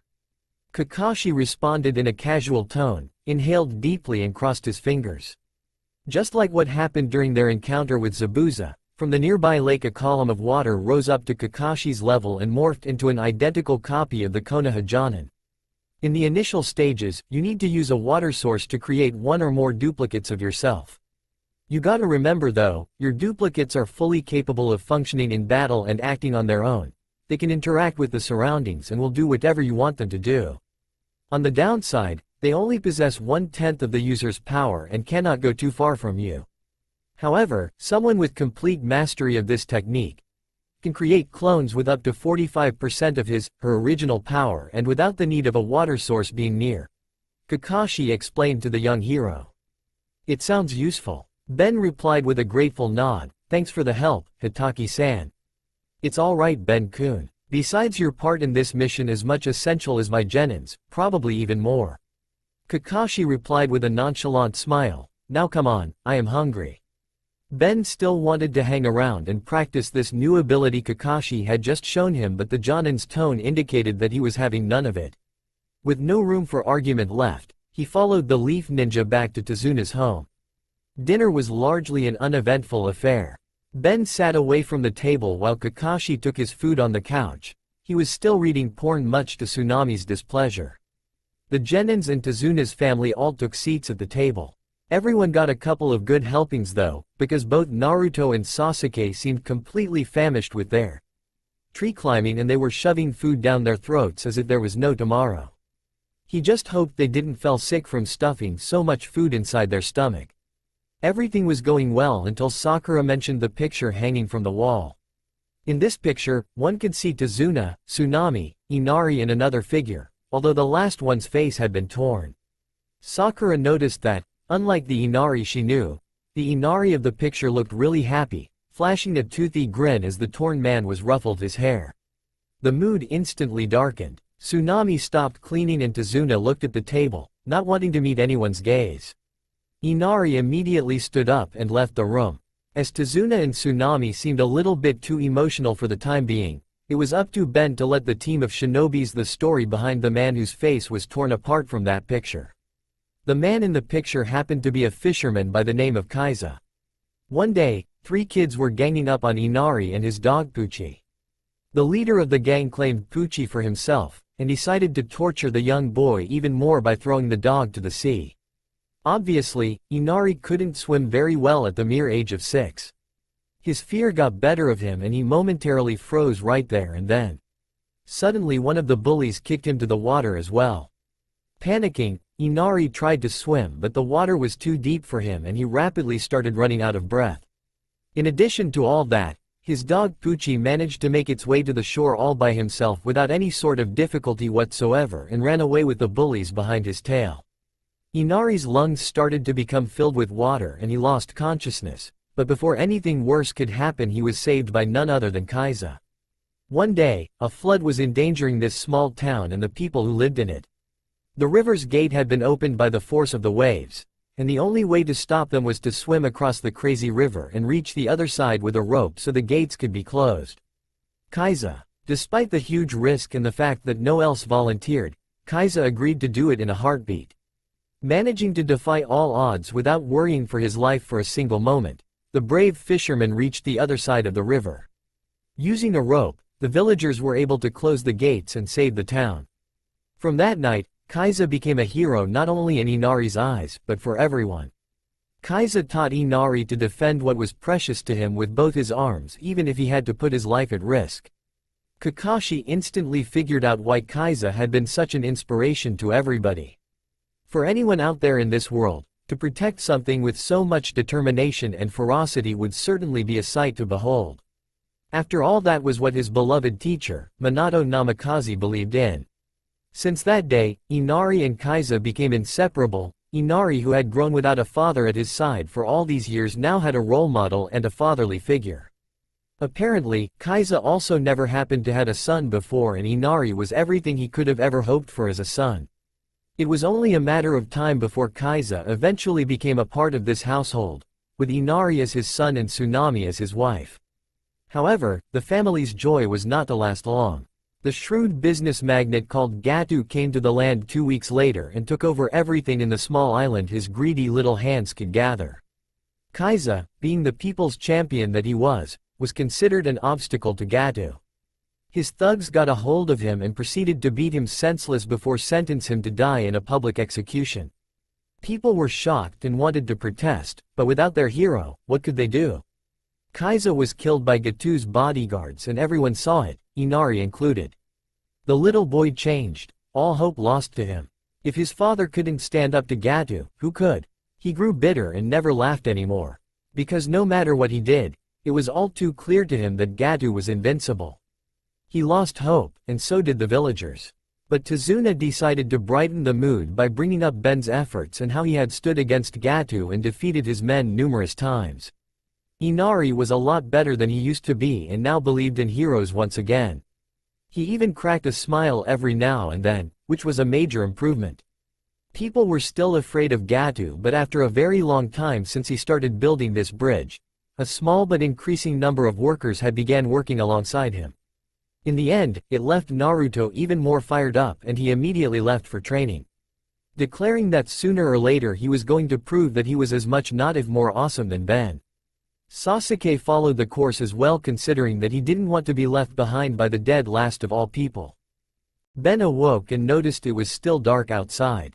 He tirelessly tried to fall asleep considering it was his day off, and which meant he could get a few extra hours of sleep. However, all of his attempts turned out to be horrible failures. Letting out a groan, he decided to wake up. He hated waking up early, but in this world without video games, internet, television and smartphones, he felt like he had now seriously taken up to become some sort of Taoist monk. Stretching his limbs following behind a popping sound, he exited his room and headed outside the door. Deciding that he might as well work out a bit and get familiar with the jutsu thingies, considering he didn't have much to do and he was up this early. After arriving at the clearing, Team 7 was practicing their tree climbing yesterday. Ultimate Ditto. The moment young Plumber uttered those words, a bright green flash engulfed the area, and once it died, 4 lookalikes of Ben appeared in his place. All 3 of them nodded at each other. While both of them took a fighting pose, the third one picked up the small green book Kakashi gave to him yesterday and carefully sat around in a corner. The last one just rolled over the ground and started performing push-ups. Without wasting any further moment, Ben jumped on the top of a tree, setting himself in some sort of battle stance as he signaled his copies to come at him. The duo slammed a vicious elbow into his gut, momentarily disorienting him. They quickly grabbed onto his right hand and attempted to disable him using a joint lock. However, they didn't expect Ben to switch his dominant leg and slam his knees on their face by performing a backflip. One of them was a bit too quick for Ben as it retaliated with a roundhouse kick. Not bothering to dodge it, Ben made a familiar hand sign and disappeared in a puff of smoke. Making the duplicate hit nothing but wooden log. Using his already increased momentum, Ben channeled chakra through his feet and landed a hard punch on the duplicate's face, sending him flying away. Before he could enjoy his short-lived victory, a pair of knuckles came from sideways and smacked him on the ground. Gritting his teeth in frustration, Ben rubbed his bruised head and quickly managed to climb back to his original place. The duplicate managed to duck Ben's attack and attempted to sweep Ben's right leg. Ben jumped back on another branch and charged towards it with a flying 4-hit combo while using both of his hands. His duplicate managed to dodge most of his attacks and strike back with a spinning wheel kick, only for Ben to lower his head at the right moment. The duplicate grunted in pain as Ben aimed for his thigh with a nasty low kick. He was about to go for a knee, but before he could do that, a pair of hands grabbed him from the down below and smacked his head against the tree trunk. The duplicate he punched moments ago had finally managed to get back on his feet. Seizing an opportunity, he punched Ben both in his stomach and near his collarbone. Feeling lucky, the duplicate went for another hit, only for Ben to be replaced with a wooden log. "You really didn't think it was going to be this easy, did you?" Both duplicates blinked in confusion at hearing the familiar voice. They immediately turned around, only to see a smiling Ben standing over the surface of nearby lake. Staring at each other for a few moments, both of them followed the course and landed on the water. However, their footing still needed some work as one of them ended up dropping his ankle in the water while another one tripped his legs during the takeoff and ended up getting submerged inside the water with the grace of a heavy rock. The duplicate paid dearly for their mistake as Ben delivered a vicious cross-arm chop on his neck, causing to lose his footing and fall face first inside the water. Another one emerged within underwater, but he was a moment too late as Ben immediately had him face down in the water, with both of his hands pulled back and a knee plastered on his neck. This went on for a couple of moments, dodging, punching, kicking, substitution. Heck, one of them even pulled a full-fledged water clone on him to knock him out. Since all 3 of them were reflections of the same person, they weren't much different from each other. They shared equal amount of strength, stamina and shared the same skill set. Even though he was aware about the moves they could pull off, towards his credit the unpredictability on their part kept him guessing. Without either of them noticing, his little sparring match with himself went on for more than an hour. He nearly kept going till his face and clothes were completely soaked due to sweat and he had trouble moving due to pain and fatigue he experienced. Blood, bruises and scratches were all over his body, yet Ben was satisfied. He had truly started to overcome the confines of his human body like his instructor Rook once told him to do. After taking a few moments to catch their breath, all copies jumped on the single unharmed clone, whose dial now showed the transformation Wildvine and eventually merged into one. Absorbing the duplicate meant taking his memories, physical trauma, stress, injuries etc. Easier said than done. He could have dispersed it with the help of his Ultimatrix dial and save himself from the process, but then again, what sort of superhero are you if you can't handle pain? Regeneration process kicked in, but so did the injuries and exhaustion. In addition to all that, the overload of information nearly scrambled his entire system. Ben took a long breath, reminding himself that the pain was temporary, soon he will be back to his fullest capacity. As long as he managed to find a few aspirines. Needless to say, Ben was exhausted both mentally and physically. He had been going non-stop since he woke up and he was now beat. He entered Tezuna's home after taking a long and nice dip inside the lake in order to get the stench off him. He didn't want to reek like a hippo on such a humid day. As he entered the hall, he ran into a yawning Sakura and always brooding Sasuke. Tsunami was serving a special herb tea to Kakashi which grew inside the forest. The copy nin accepted it with a grateful eye smile. Thoughtful as ever, she poured some for Ben as well. Morning everyone. Ben greeted, following the Asian customs as far as he could. Good morning, Ben-san. Sakura greeted politely, stretching her arms with a yawn. Ben didn't blame her, it was really that early. If he wasn't suffering from hyperactivity, he would have slept in too. Where is Naruto? Ben said suddenly, looking around puzzled. He is not here, Tezuna replied. Apparently he was outside all night practicing that tree climbing stuff. Sakura sighed, he's always doing stupid stuff like that. He's probably passed out due to chakra exhaustion. Are you sure he will be alright? Tsunami spoke out with concern. I don't like the idea of a kid spending the night on his own like that. Especially when Gato's men are patrolling outside. Naruto will be fine, Kakashi said reassuringly. Although he may not look it, he is a decent ninja. The Jonin knew pretty well that Naruto had so much chakra inside of him that it was rather frightening and he wasn't even taking his tenant in consideration yet. Naruto suffering from chakra exhaustion? Nah, not a chance. Surprisingly enough, the raven-haired kid raised his voice, TCH. Sakura has a point. The Dobi is such a loser, he is probably dead somewhere. Oh come on dude, do you mind not being a jerk right now? It's early in the morning. Ben retorted dryly, his ears were apparently still ringing from the spar before. He just wanted to have his breakfast in peace. He would rather go and challenge Zabuza and his assistant for round 2 than hearing the Uchiha's sarcastic and cold monosyllabic comments. Surprisingly, the Uchiha heir just stood up in response and left the kitchen without saying anything. Sasuke-kun. Where are you going? For a walk, he replied simply, leaving everyone to their thoughts. Kakashi narrowed down his eyes. He was really sure that Sasuke was going for a walk. But the walk happened to be for finding his blonde teammate.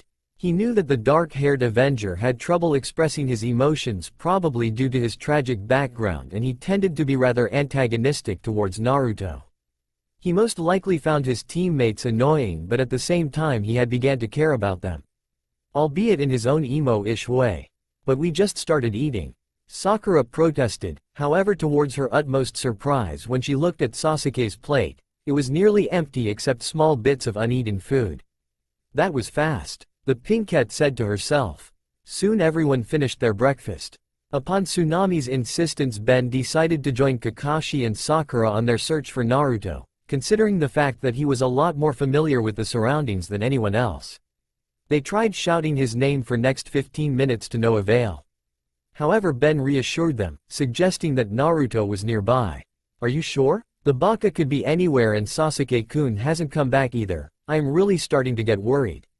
Sakura spoke out agitatedly, expressing her frustration and worries about the situation. And I am telling you, both of them are right here. Ben shrugged nonchalantly the moment he finished his sentence. A kunai which was clearly thrown from above buried itself near the ground. Everyone gulped and looked up only to see the figure of Naruto, who was sitting on a branch of a tree. Kakashi was honestly surprised. He can actually go that far up using his chakra. Amazing. He must have worked hard. What do you guys think? High enough for you? It's a long way down, isn't it? Naruto said with a mischievous smile as he stood up and backtracked his steps, now hanging upside down from the branch. I am starting to get the hang. Aargh. Naruto began with a smug smile, but before he could finish his statement, his feet got blasted away from the surface. The Uzumaki looked terrified, but just as he was about to fall, Sasuke seemingly appeared out of nowhere and grabbed the orange-clad ninja by his ankles, only for him to disperse in a cloud of smoke. A shadow clone. Sasuke's eyes widened in realization. Geez, I can't believe you actually fell for it. A voice came from behind, revealing the real Naruto, who was standing on another branch of the same tree, playfully sticking out his tongue towards them. You scared the shit out of us, Baka.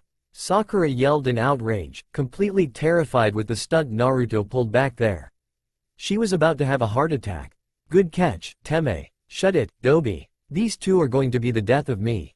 Kakashi let out a miserable sigh, while Ben just chuckled in response. It was really shaping up to be a stressful evening. Stuffing both hands deep into his pockets, Ben shuddered. There was a nip in the air that felt almost unnatural. A cold wind steadily rising as time went on, in sharp, sudden bursts it would seem. The rain clouds looming overhead with the promise of a downpour did not help. Ben let out a groan. Shitty weather was the last thing he had to worry about right now. The air reeked with depression and atmosphere had taken a very grim appearance. The Ultimatrix bearer was pretty much used to all this, however that didn't mean he had to like it. Ben held a very high opinion of Tazuna, regardless of what Naruto or others thought. He had his priorities set straight, he had to give him that much. Most men would break under that kind of pressure. Most men would crack or bow down to this grim and hopeless situation. That much was obvious, given the recent decrease in able men working on the bridge, but not their employer. Ben narrowed down his eyes at his vastly experienced opponent. He dashed towards Kakashi while enhancing his speed using chakra, immediately dashing forward to deliver a right hook straight to Kakashi's face. Kakashi quickly avoided the attack, simply tilting his head back to dodge the blow. He grumbled under his breath before sending a low kick that Kakashi expertly blocked. Nearly a couple of years ago, it had taken a few days for Ben to finally believe his father when he told him that no one blamed him, and that his grandfather and his friends gave their life for him out of love for him, because they believed only he could stop Maltruant and win the Time War. Only he could protect the human race from sinister chronosapiens. He had vowed then to never act so brashly again, especially not when it had already cost him the life of his precious people. He forced himself to learn restraint and self-control. He even went so far as to convince plumbers to hire Tai Chi and Wushu instructors for him, hoping to achieve a level of internal peace and balance that would facilitate his efforts to become more level-headed.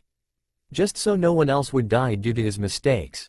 With a graceful roundhouse kick, Ben unleashed his full might on Kakashi. Using every kata he had learned throughout his life, the Ultimatrix bearer charged towards Kakashi. He then began a series of fluid and smooth movements. Kakashi praised inwardly while keeping a bored expression on his face. Ben was incredibly smart of what attacks to combo together and what attacks to send out to keep him guessing. Combining his mastery over water walking and tree climbing exercise with all that, his speed was no joke either. Looks like I have to start countering. Kakashi sidestepped a kick before immediately catching Ben's leg before sliding it down his thigh and lifting. The brown-haired combatant was quickly tossed up into the air but stabilized himself by doing a flip and landing on both of his feet. It had been 9 long days since the Team 7 began with the tree climbing. By now all 3 genins and their teacher had gotten comfortable with Ben being around. Sakura had even gotten friendlier enough to add "kun" to his name. Naruto was pretty much treating him like they had known each other for years, and the orange-clad ninja more often than not reminded him about none other than Lucy Man, his notorious prankster cousin, who always appeared to be brimming with energy. Thanks to her, there was never a dull moment around during their family gatherings. Sadly, she belonged to the first response group who were slaughtered by maltruant sentries.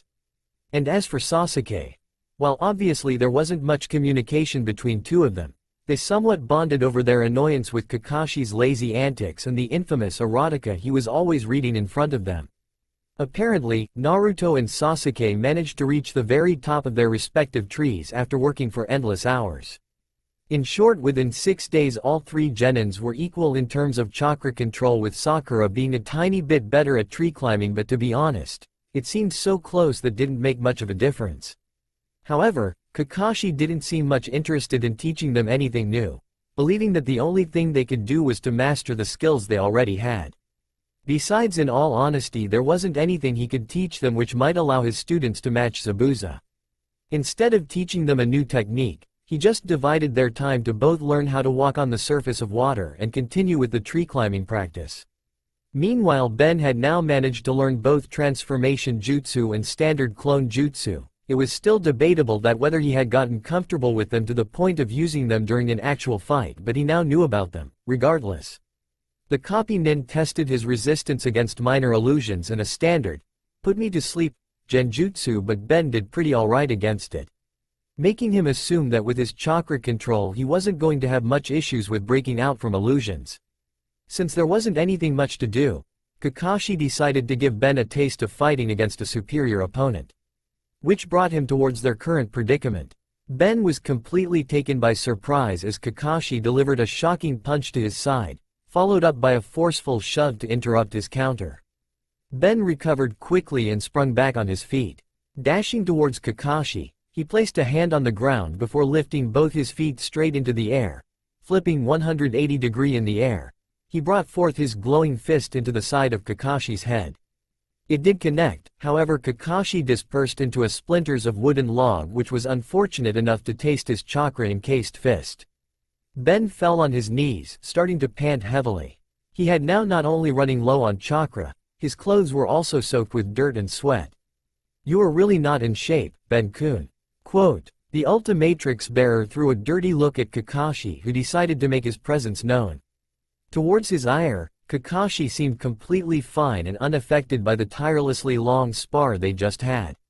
It was 4th day in row Kakashi had managed to kick his ass without breaking a sweat, and something told him even if he used his transformations like Blitzwolfer, Wild Mud, or even Swampfire, that would have made much difference, as far as speed, strength and reflexes were concerned. The Jonin was actually impressed with Ben, even though he didn't outrightly declared it. His glowing fist, which he used to call Stonecutter, was really nasty. It was like a miniature horse ready to kick you with its hind legs. Who knew a teenager with very limited knowledge on chakra could perform a variation of legendary Tsunade Senju's super strength? Agreed, it was still imperfect, but Ben was doing pretty much good on his own. Kakashi shook his head as a storm was brewing inside of him. Calm down, Kakashi. You have stumbled upon someone who has the potential to be the greatest military asset to ever exist in elemental nations. With his chakra control, transformations with monstrous strength and various abilities that I don't even know yet, he is a gold mine hunter nin, medic nin, taijutsu and genjutsu prospect. Big deal, it's cool, no need to get all fired up and start raving about it. You'll swell the kid's head. Besides, I gotta let Lord Hokage in first. Kakashi had to fight the urge to begin frothing at the mouth and running back to Konoha to brag about stumbling upon such rare gem just like that. Are you going to be alright, Ben? Tsunami asked with obvious worry. Ben slowly stood up, finally gathering enough air to respond verbally. I am fine, Tsunami-san. All I need is a bath and some food, that's all. Quote. Tsunami didn't look completely convinced, but nodded anyways as Ben went inside. She was obviously feeling guilty to see Ben punishing himself like that just for their sake. In her eyes he was a child too, but people tended to ignore it just because he had a few special abilities. It felt bad that how a child was forced to carry the burden of protecting the bridge and their family like this. Kakashi chuckled, knowing very well what was going on. Don't worry, Tsunami-san. He is a tough kid, he can take it. Besides, he is too much stubborn to let himself be pampered by anyone like that. I should go preparing dinner then. Tsunami nodded and she quickly went inside. After an hour or so, Sasuke and Naruto bolted inside the house. Even though both of them were dripping wet and heavily sneezing, one of them was smirking with pride while another was grinning like there was no tomorrow.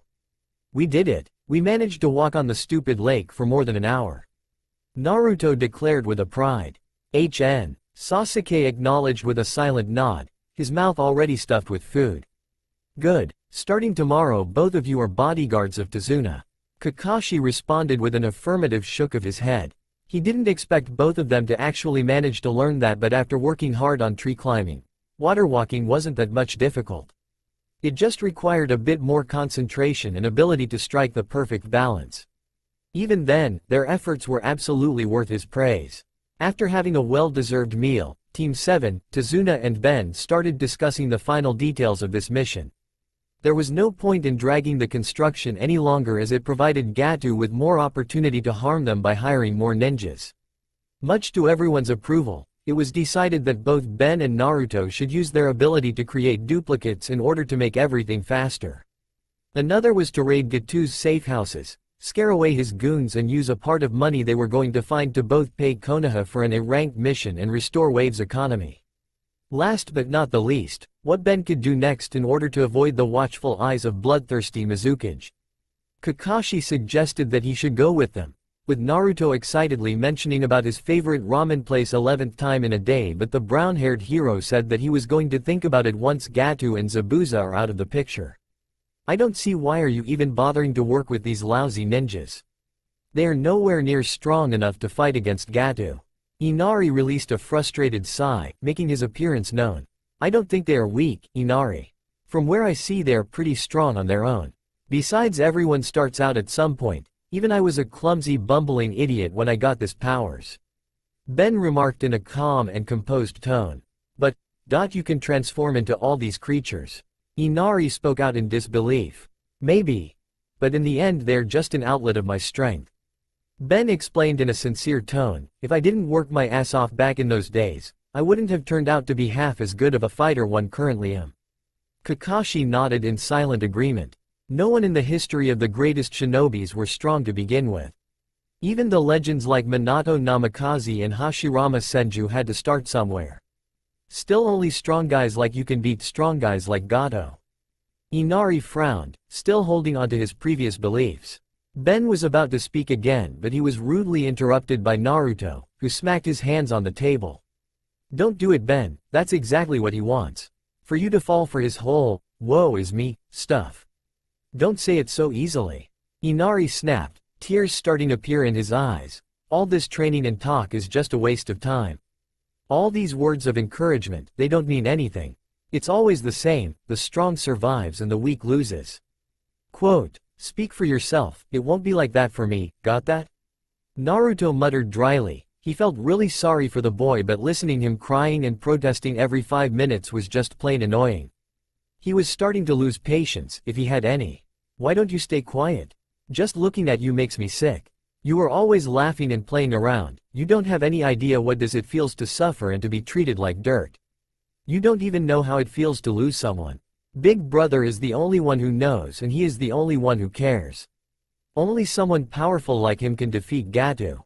Listen to yourself, bitching and moaning about your life, thinking you have got it so hard." Naruto's voice was soft, akin to an almost unnoticeable whisper. Yet, it didn't have any trouble conveying the message across the entire room. It was filled with so much rage and anger that even sent shivers running through Ben's spine, making him realize that he was sitting across a child soldier who was trained to combat and kill.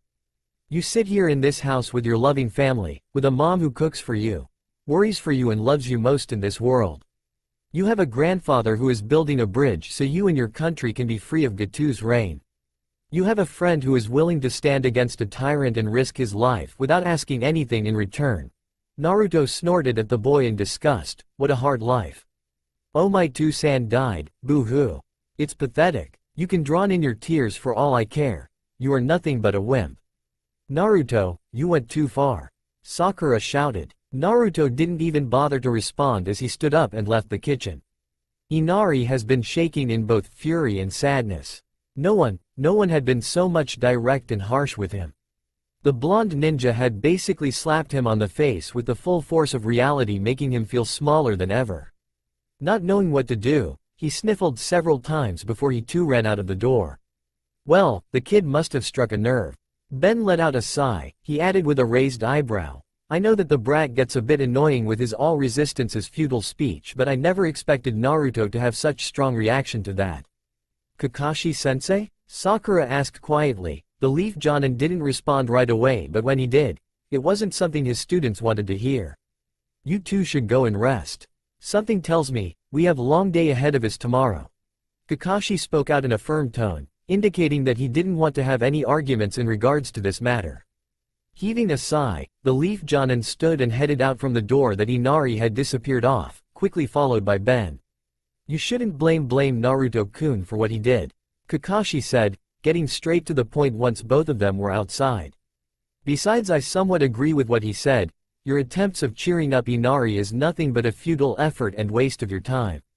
You can't blame me for going easy on the kid, he lost his father of all people. Ben let out a sigh. He may be annoying as hell, but being so much mean to him is not the right thing to do. However, I don't blame Naruto. He is a kid himself and it's hard to keep emotions in check around that age.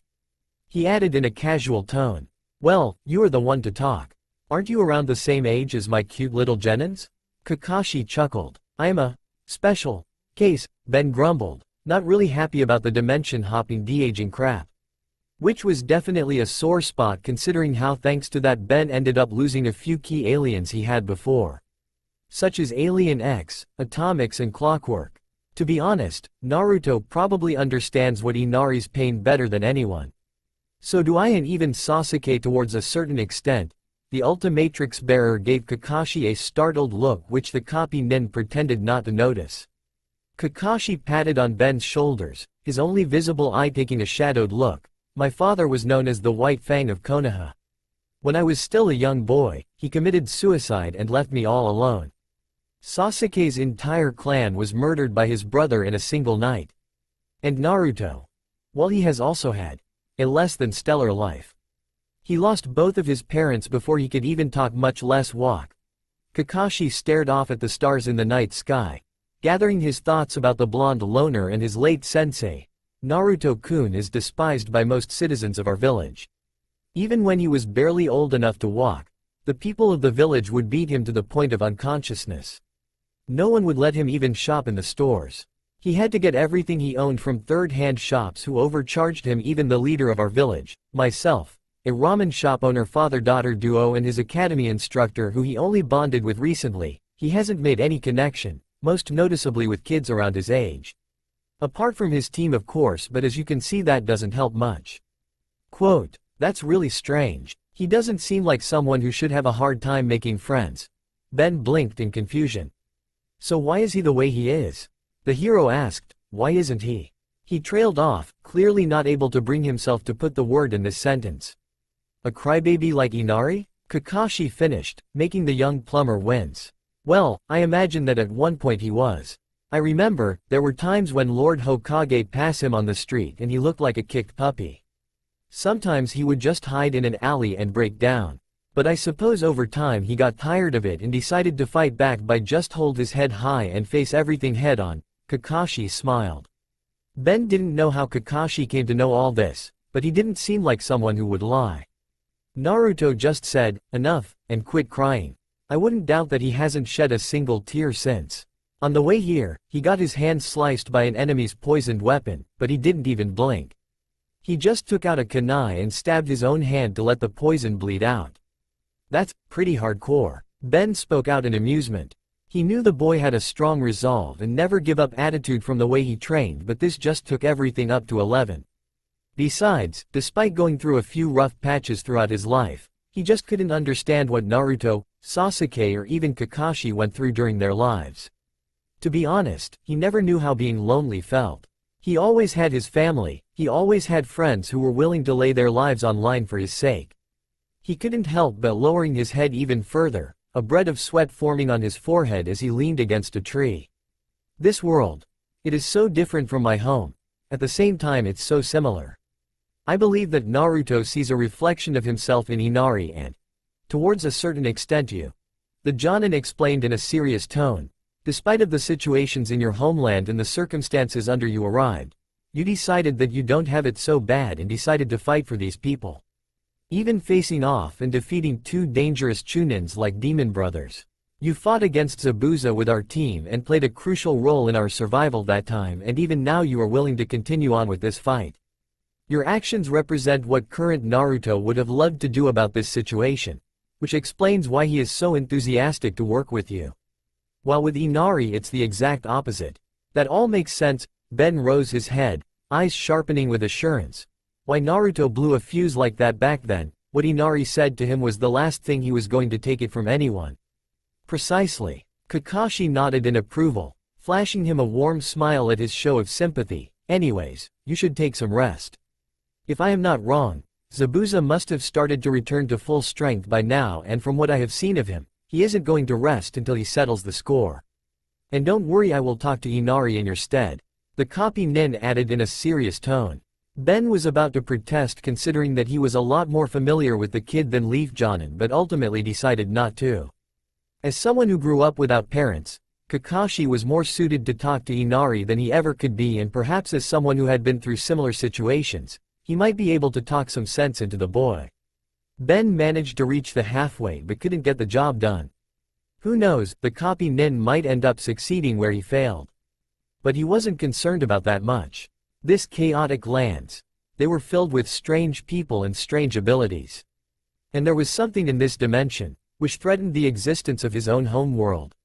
Something that Hamura didn't think he wouldn't be able to defeat in his current state. Even after he killed Maltruant, the nearly unbeatable bastard with God complex. Grandpa Max, what would you have done? He whispered while staring at the moon above the water. However, the breeze coming in off the ocean didn't give him any answer. Haku pouted and looked over in the direction that trees started to fell one by one, causing a loud sound of something being smashed echoed throughout the forest. Slowly she began to walk towards a man who was dressed in camouflage pants and a sleeveless gray shirt.